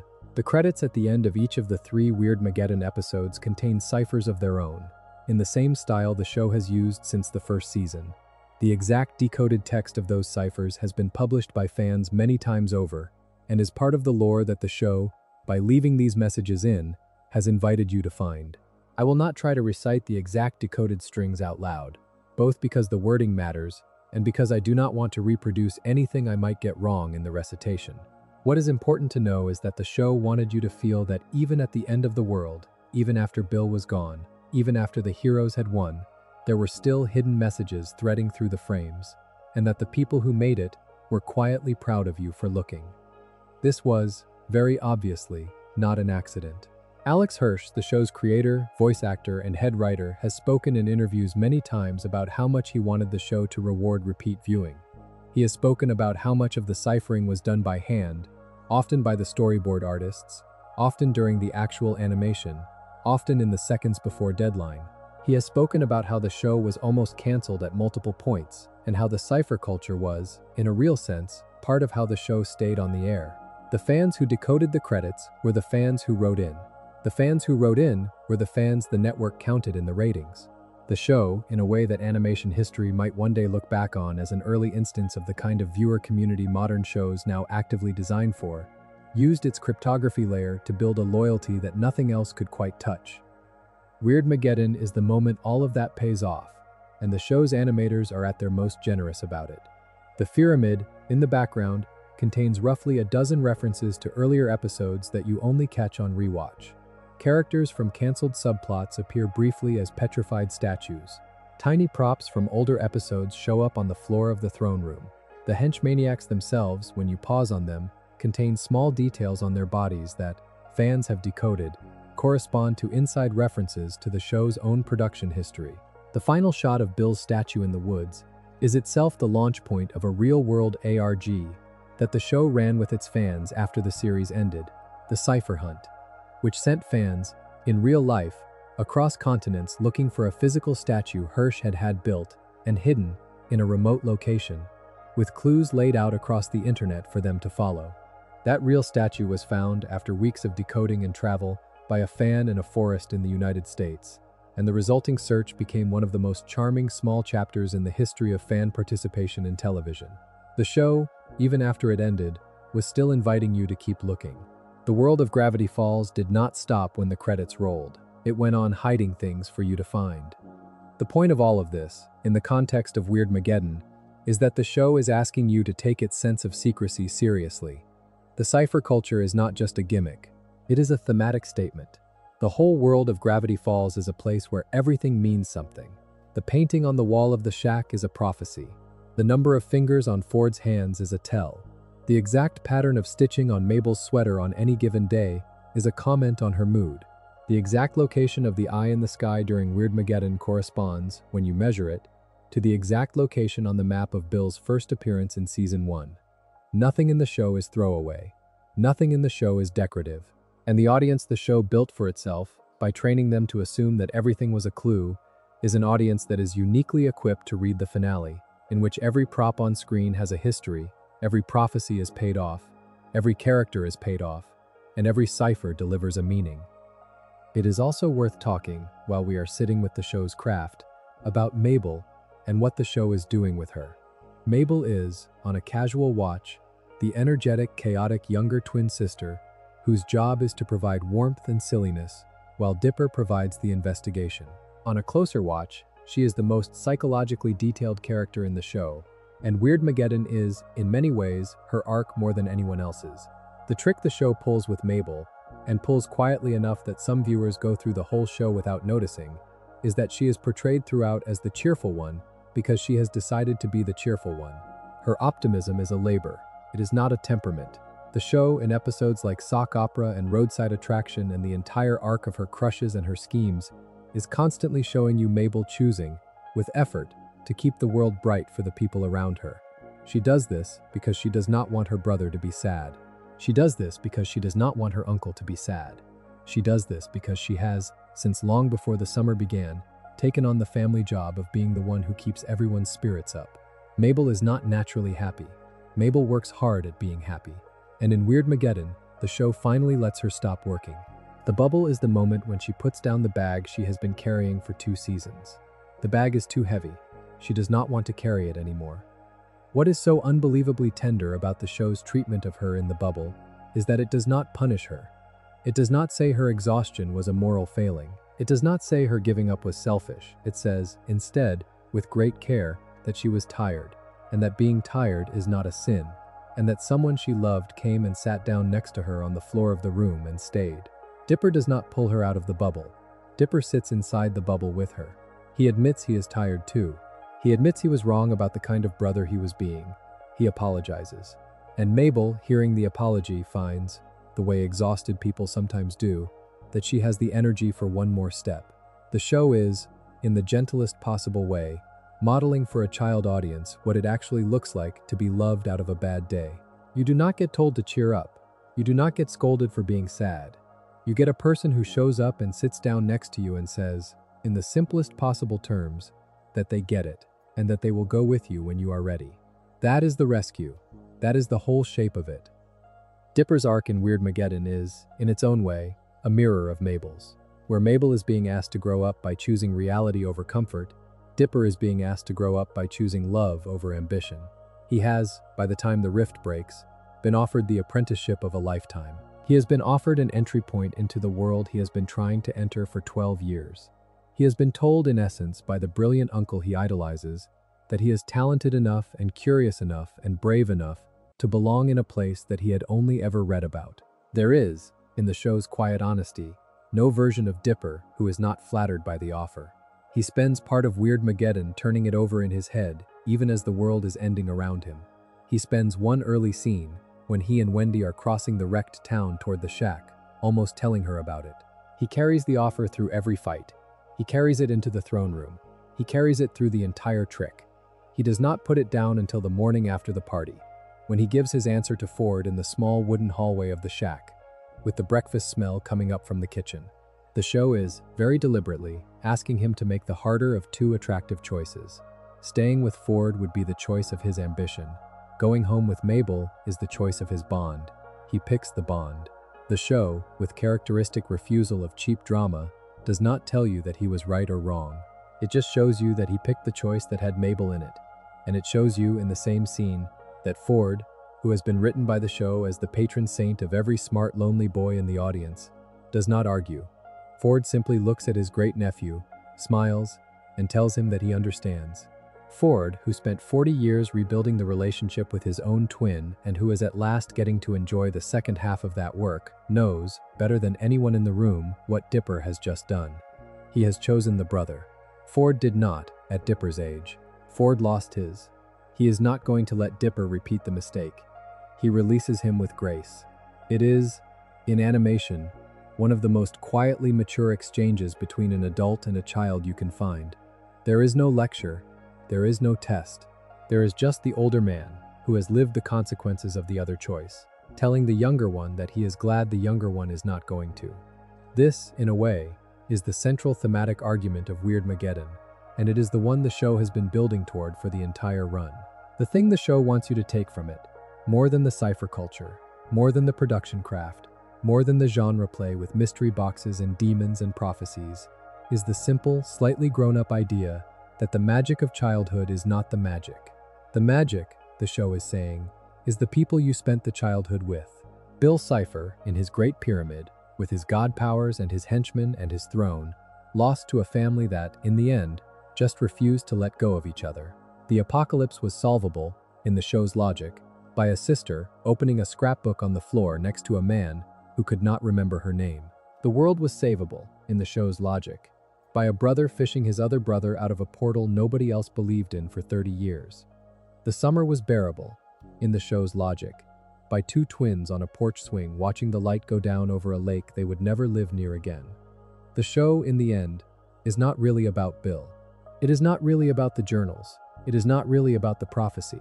It is about the soft fact, the one the show keeps quietly turning the camera toward, that the people you love, you only get to be a kid with for a little while, and that being awake to the fact while it is happening is itself the great adventure. This is why, on rewatch, the long farewell at the bus stop hits with the strange, devastating quietness that it does. It is not really a farewell to the characters. It is a farewell to the kind of summer they were having, the kind of summer the audience was having alongside them. The show ran, in real broadcast time, from the summer of 2012 to the winter of 2016, and the children who started watching it in childhood ended it as teenagers. The show ages with you in a way few animated shows manage, and Weirdmageddon is the moment that aging finishes. The summer is over, the twins are 13, the journals are closed, the eye in the sky has sealed. the bus pulls away from the curb, and the audience, in some sense, is being asked to step off the bus on the other end.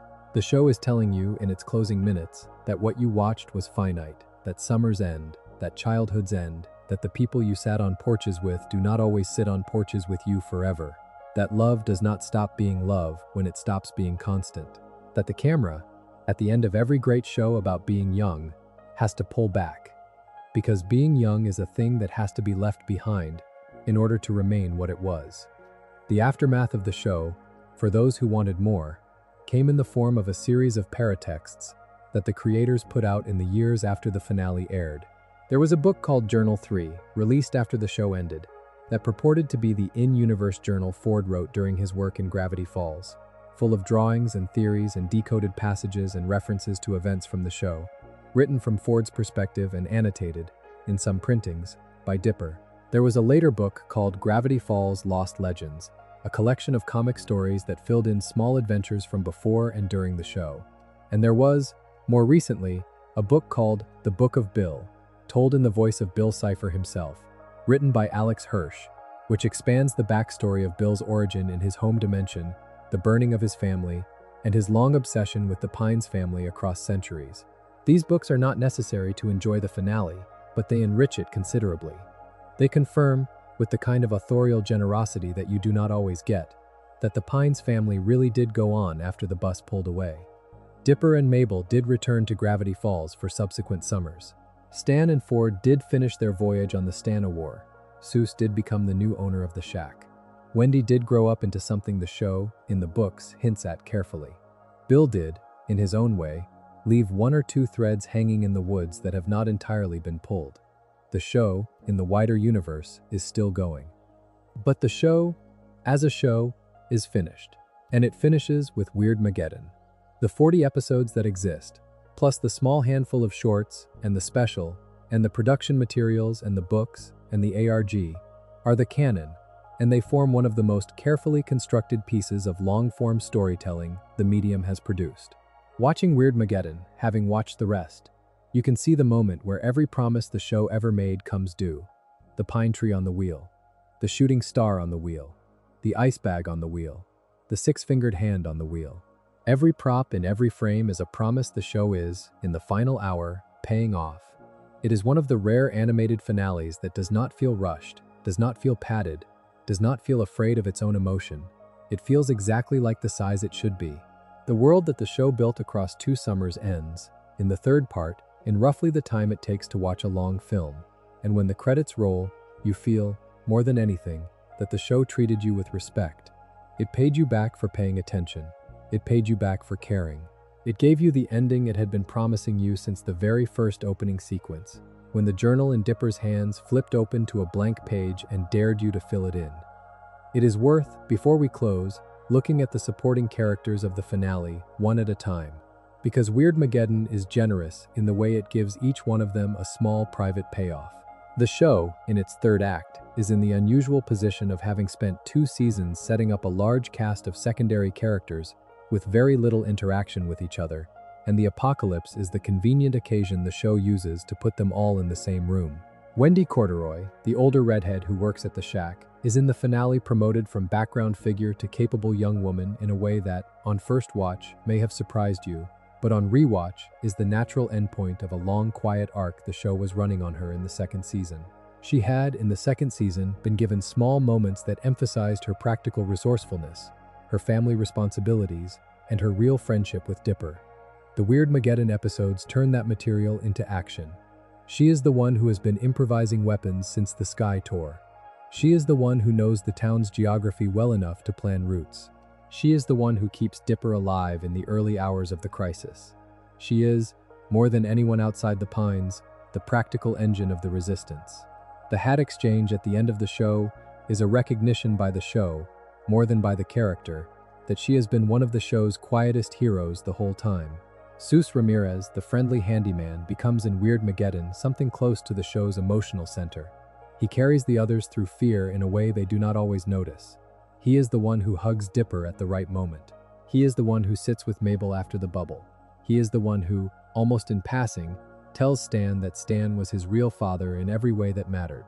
The line, delivered late in the finale, lands so softly that you almost miss what the show is doing. Seuss's biological father, the show has been telling you for 2 seasons in pieces, abandoned the family early in Seuss's childhood and has been, for Seuss's entire adult life, a kind of off-camera absence that Seuss has been quietly working around. Stan, who never made any speeches about it, has been the man who showed up. He gave Seuss a job, he paid him on time, he stuck up for him in front of customers, he let him sleep on the couch, he never asked anything in return. The show, in the post-Weirdmageddon coda, completes this arc by having Stan, on his way out for the Stan-a-War voyage, sign the deed to the Mystery Shack over to Seuss. Seuss, in this gesture, inherits not only the building, but the role of Mr. Mystery, the man at the door, the one who does the tours, the steward of the strange small place that gave him a family. He puts on the suit, he puts on the fez, he stands at the doorway. The transition is, in its quiet way, one of the most satisfying small ascensions of any character in the show. Pacifica Northwest, in her small share of the finale's screen time, is treated with a generosity the show has been building toward since her mid-season redemption arc. She does not get a big heroic beat.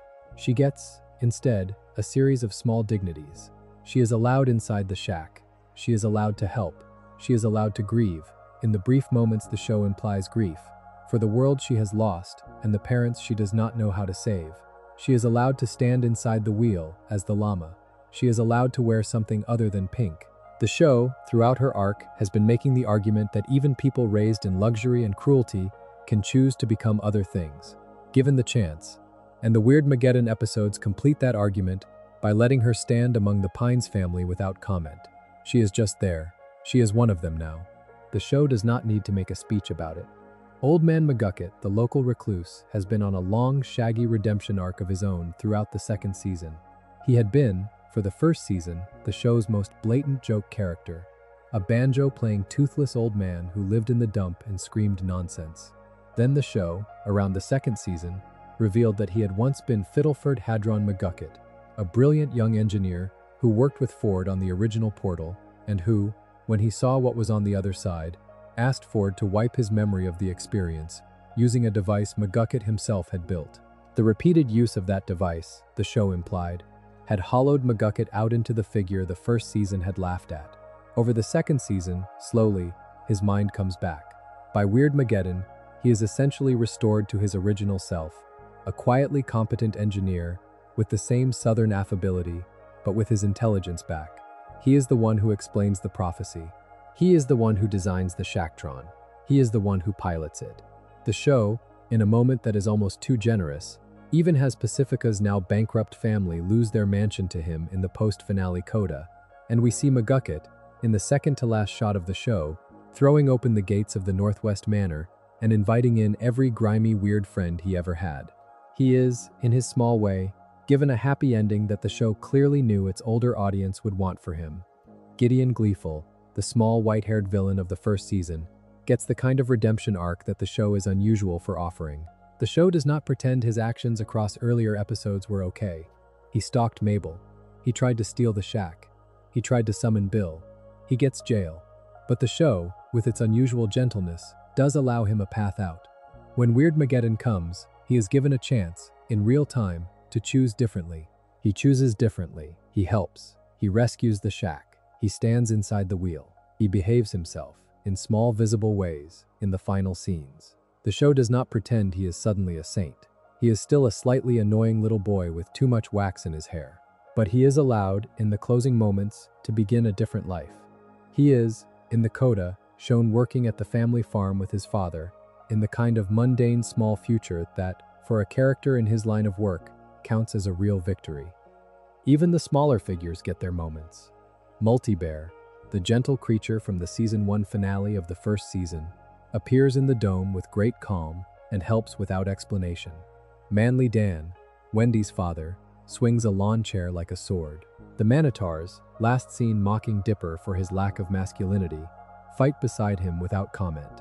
Toby Determined, the small, awkward newsman, is, in one of the show's most affectionate jokes, given a tiny moment of unexpected courage on the lawn that the show plays seriously, despite the comic vehicle. The cast of Gravity Falls, in the closing scenes of Weirdmageddon, is one of the largest gatherings of named characters in any animated finale of the era, and the show finds time, in the 70-minute run of the third part, to give almost every one of them a beat. It is, in production terms, a small miracle of choreography.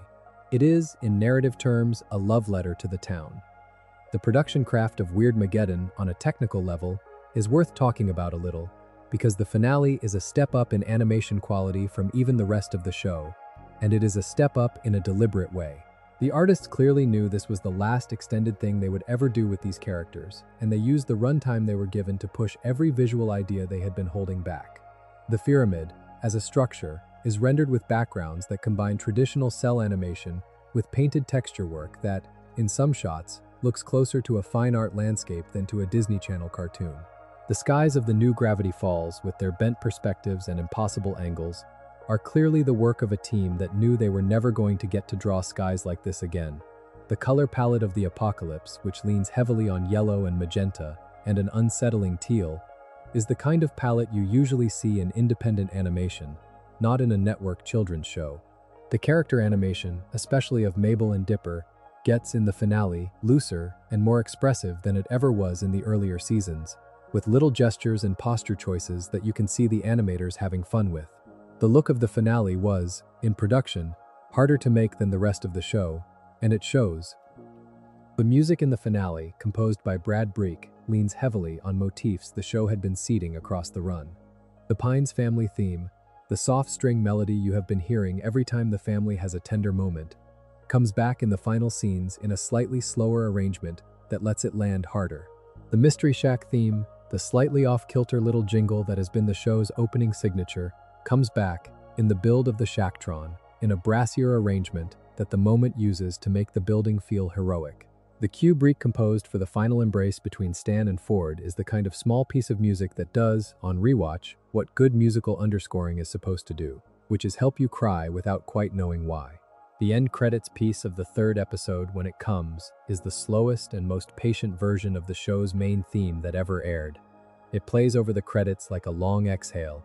It feels, deliberately, like the end. The voice acting in the finale deserves its own short paragraph, because it is some of the best work the cast did across the whole run. Alex Hirsch, who voices both Stan and Seuss and Bill, and a number of small parts, is doing 4 entirely different performances in the same room, at the same time in several scenes, and you almost never catch yourself thinking about it. His Bill in the Throne Room is, in particular, a tour of every register a comic villain can have. And his final scream at the moment of the memory gun firing is the kind of vocal moment voice actors usually save for late night. Kristen Schaal, who has voiced Mabel for the full run, delivers in the bubble scene one of the quietest and most controlled child voice performances in animation, never tipping into melodrama, never going broad for the joke when she knew the moment was not a joke.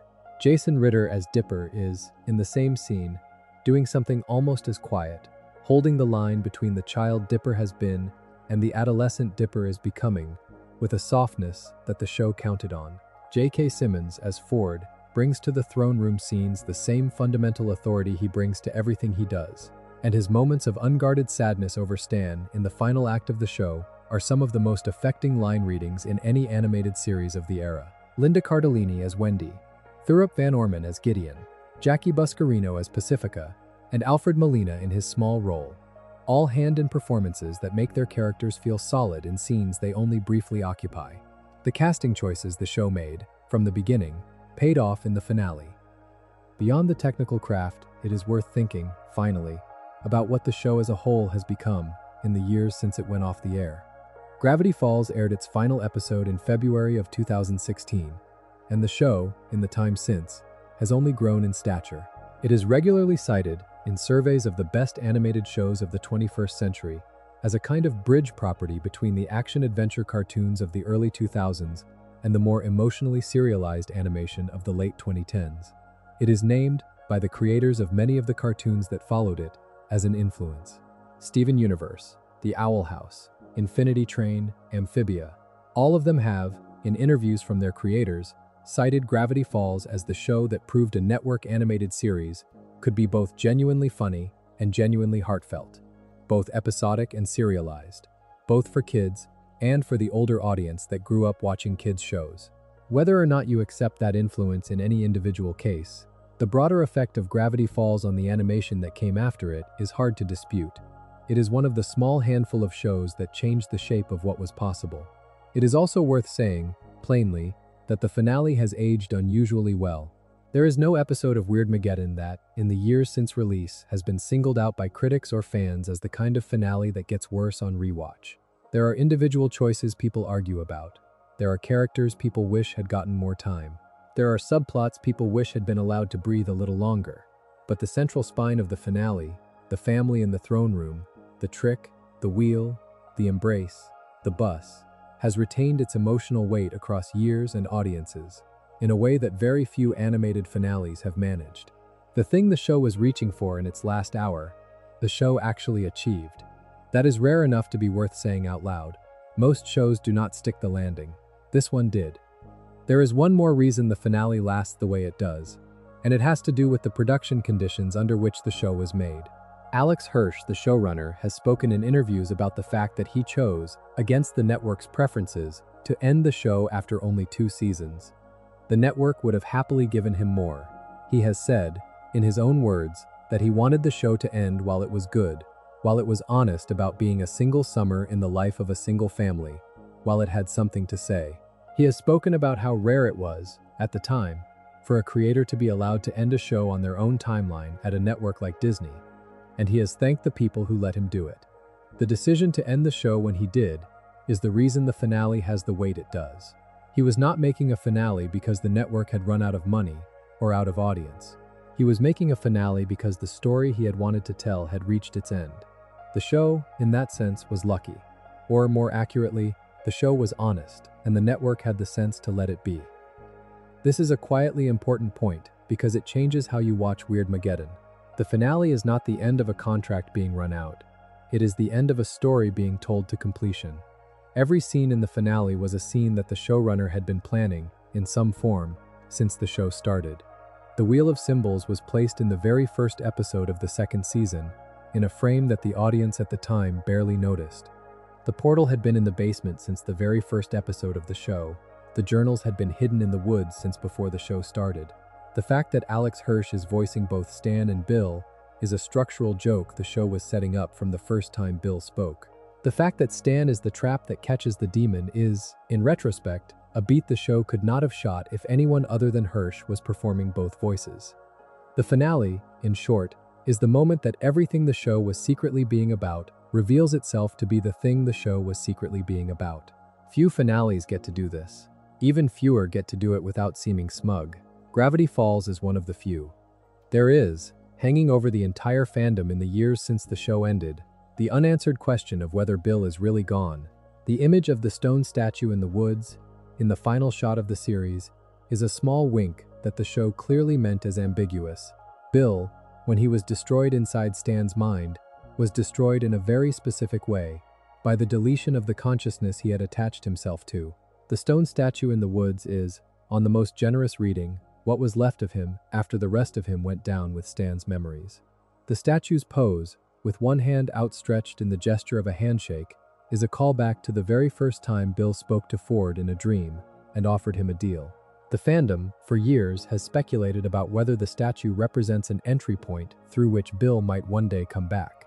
The author, in subsequent interviews and in the book written from Bill's perspective, has neither confirmed nor denied this. He has, characteristically, made the question funnier and stranger without resolving it. The result is the kind of ambiguous closing image that becomes its own piece of folklore, a small mystery the show leaves in the woods for you to feel uncertain about long after the credits roll. There is also, woven through the final episode, the strange little gallery of cameos and references that the show seems to have packed in as a private thank you to the fans. Mabel and Dipper's parents, glimpsed only briefly across the series and never seen on screen with their kids, are suggested rather than shown when the bus pulls up to take the twins home.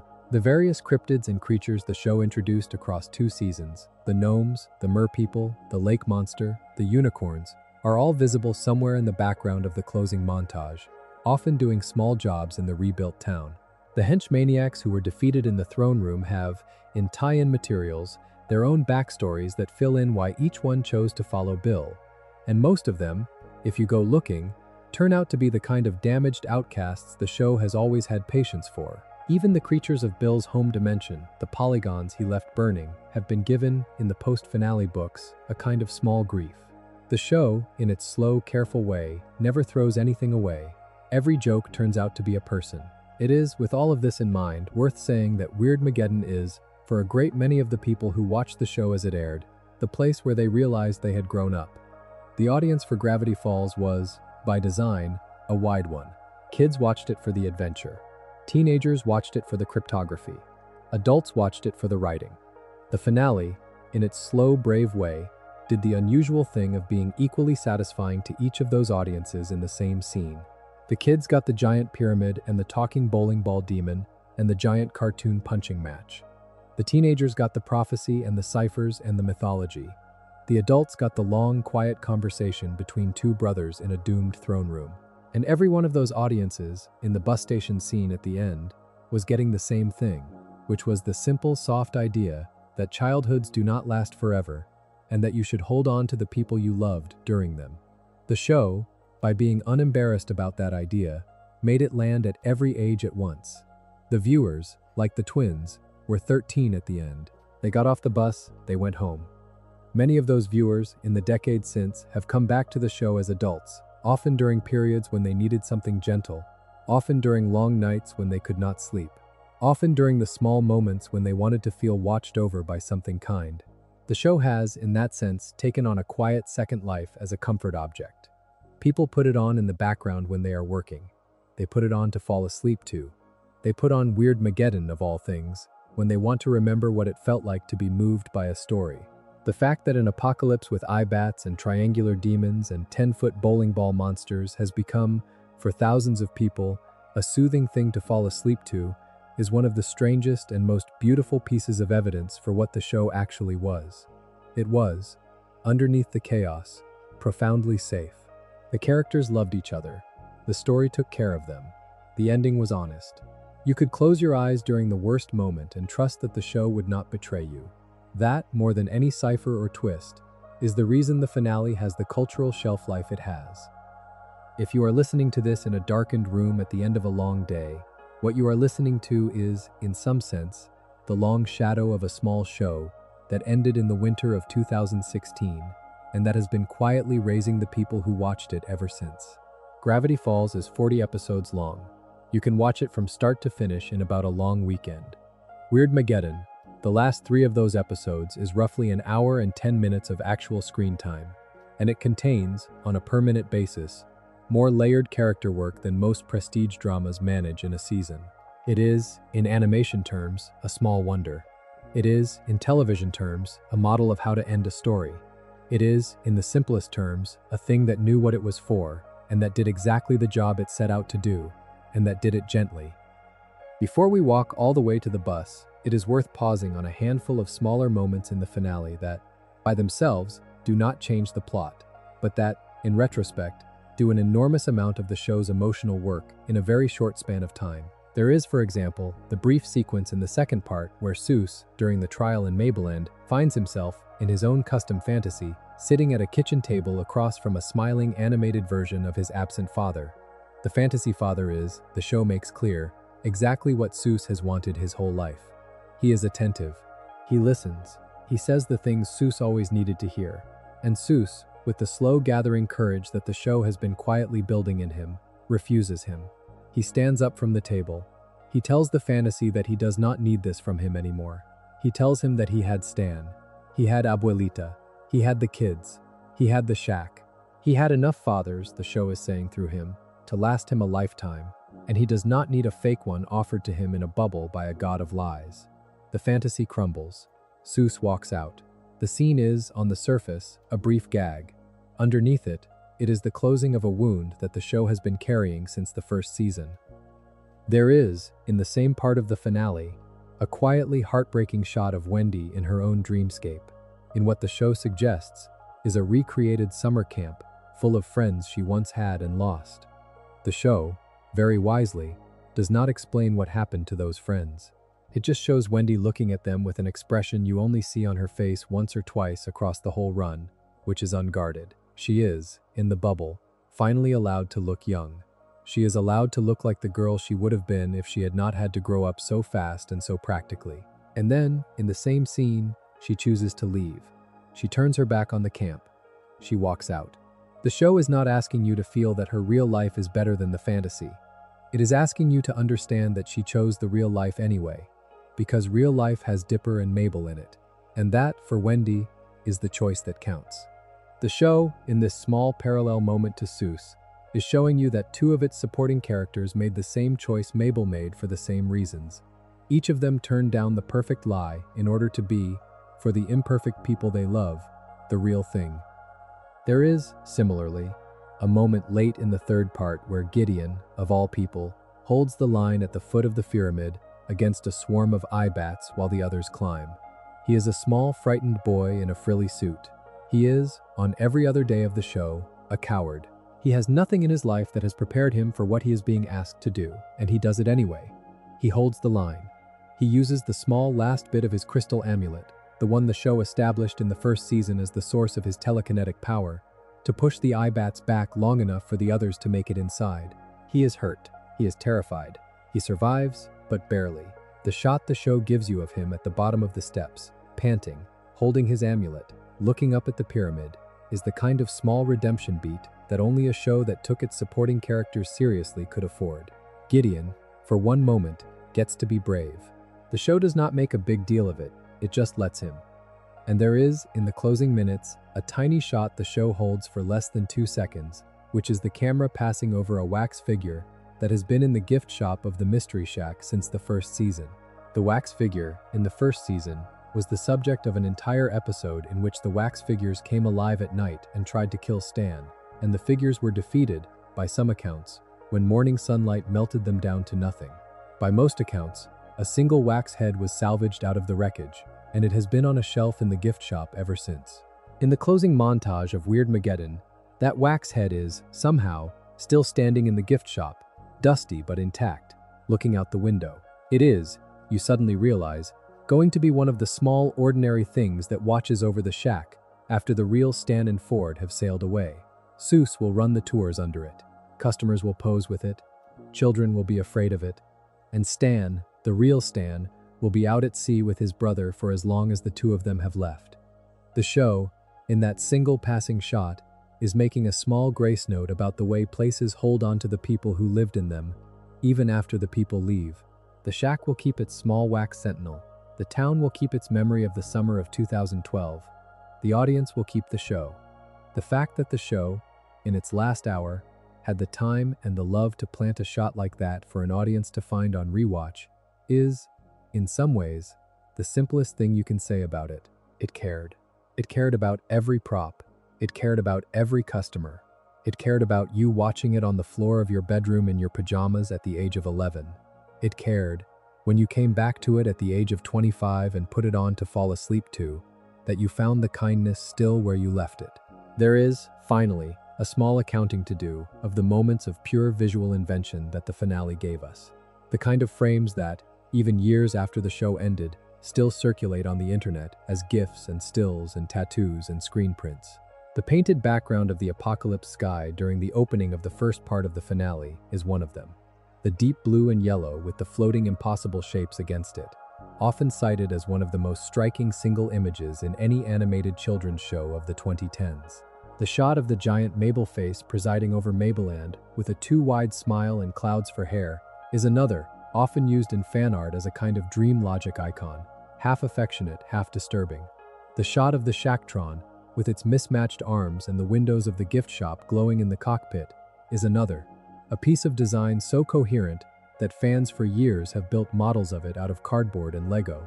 The shot of Bill leaning down out of his throne, two-dimensional finger lengthening to touch the cage of the Pines family, is another, often cited as one of the most memorable single-villain frames in animation of its era. And the shot at the very end, the wide pullback over the town with the music slowly fading, is, for an enormous number of fans, a single still they keep as a desktop background, a reminder of what it felt like to be inside that town for 2 seasons.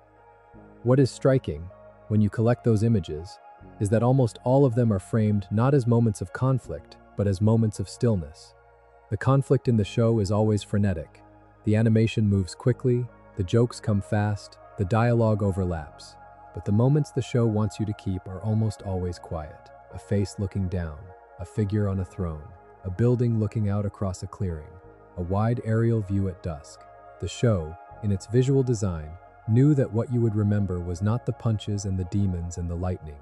It was the long looks, it was the held shots, it was the breath the camera took between the action. The finale, in that sense, is a textbook in what animation can do when it knows what it is for. It is not just trying to be exciting, it is trying to be permanent. And the still frames it produced are, by a kind of accident of craft, some of the most permanent images the medium has produced. There is, alongside the visuals, a small body of dialogue from the finale that has, in the years since, entered the kind of quoted folklore that only certain shows ever produce. The phrase, "Stan says to Bill" just before the memory gun fires has become, in particular, one of the most quoted lines in the show, repeated in fan art, in tribute videos, in tattoos, and in the small private moments when fans want to remember what the show was about. I will not try to reproduce the exact words of it here, because the rhythm of it matters too much to risk getting wrong by paraphrase, and because the moment lands hardest in its original delivery. What I will say is that it is the kind of line that a great character in a great show earns by spending 2 seasons being underestimated. Stan, in saying it, is not making a speech. He is naming, finally, the rule that has organized his life. He has, his whole life, been the man who showed up for his family, and the man who, in showing up, was willing to be invisible, if that was what it took. Bill, in walking into his mind, walked into the most thoroughly defended thing in the universe, which is the consciousness of a man who has nothing left to lose because everything he had, he gave away decades ago. The line, when it lands, is the rule of the show stated out loud for the only time in the show, and the show, with characteristic restraint, only states it the once.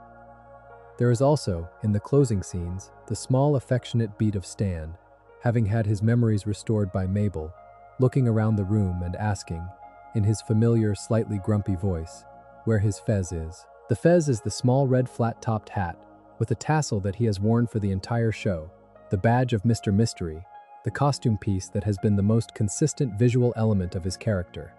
He puts it back on his head, he adjusts it. He is, in that small gesture, becoming Stan again, in a way that no speech could have made him. The show, with the patience it always had for ordinary objects, says with a hat what most shows would say with a monologue. Stan is back. The hat is back on. The shack is back. The summer is back. The world, in the simplest possible terms, is back. Tonight, having walked through all of it, the way to leave the story is the way the story leaves itself, which is with the bus pulling away from the front of the mystery shack, with the town waving, with the lights slowly going down behind the pines, with the twins in the back of the bus turning to look out the rear window at a place they will not see again until next summer. The bus rolls down the road curves out of sight, the town behind them keeps its secret, the forest stays full of things nobody has decoded yet. The stone statue stands in its clearing with one hand outstretched, waiting, perhaps, for someone foolish enough to shake it. The show ends, and the people who lived through it, the audience and the characters at the same time, are left with what the show always promised it would leave them with, which is each other. If you have made it this far, into the small hours, with the lights low and the room quiet, and the only sound the long, even breath of the narration in your ear, then thank you for spending this much of your night with a small show about a small town in Oregon. Gravity Falls is, in the end, a show about how the people you love when you are young become the architecture of the rest of your life.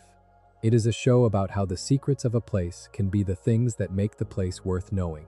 It is a show about how the smartest brother in the room is sometimes the one who never went to college, and how the bravest member of the family is sometimes the one in the sweater with the shooting star on it, and how the difference between an apocalypse and a happy ending can sometimes come down to whether 2 stubborn old men decide, in time, to hold each other's hand.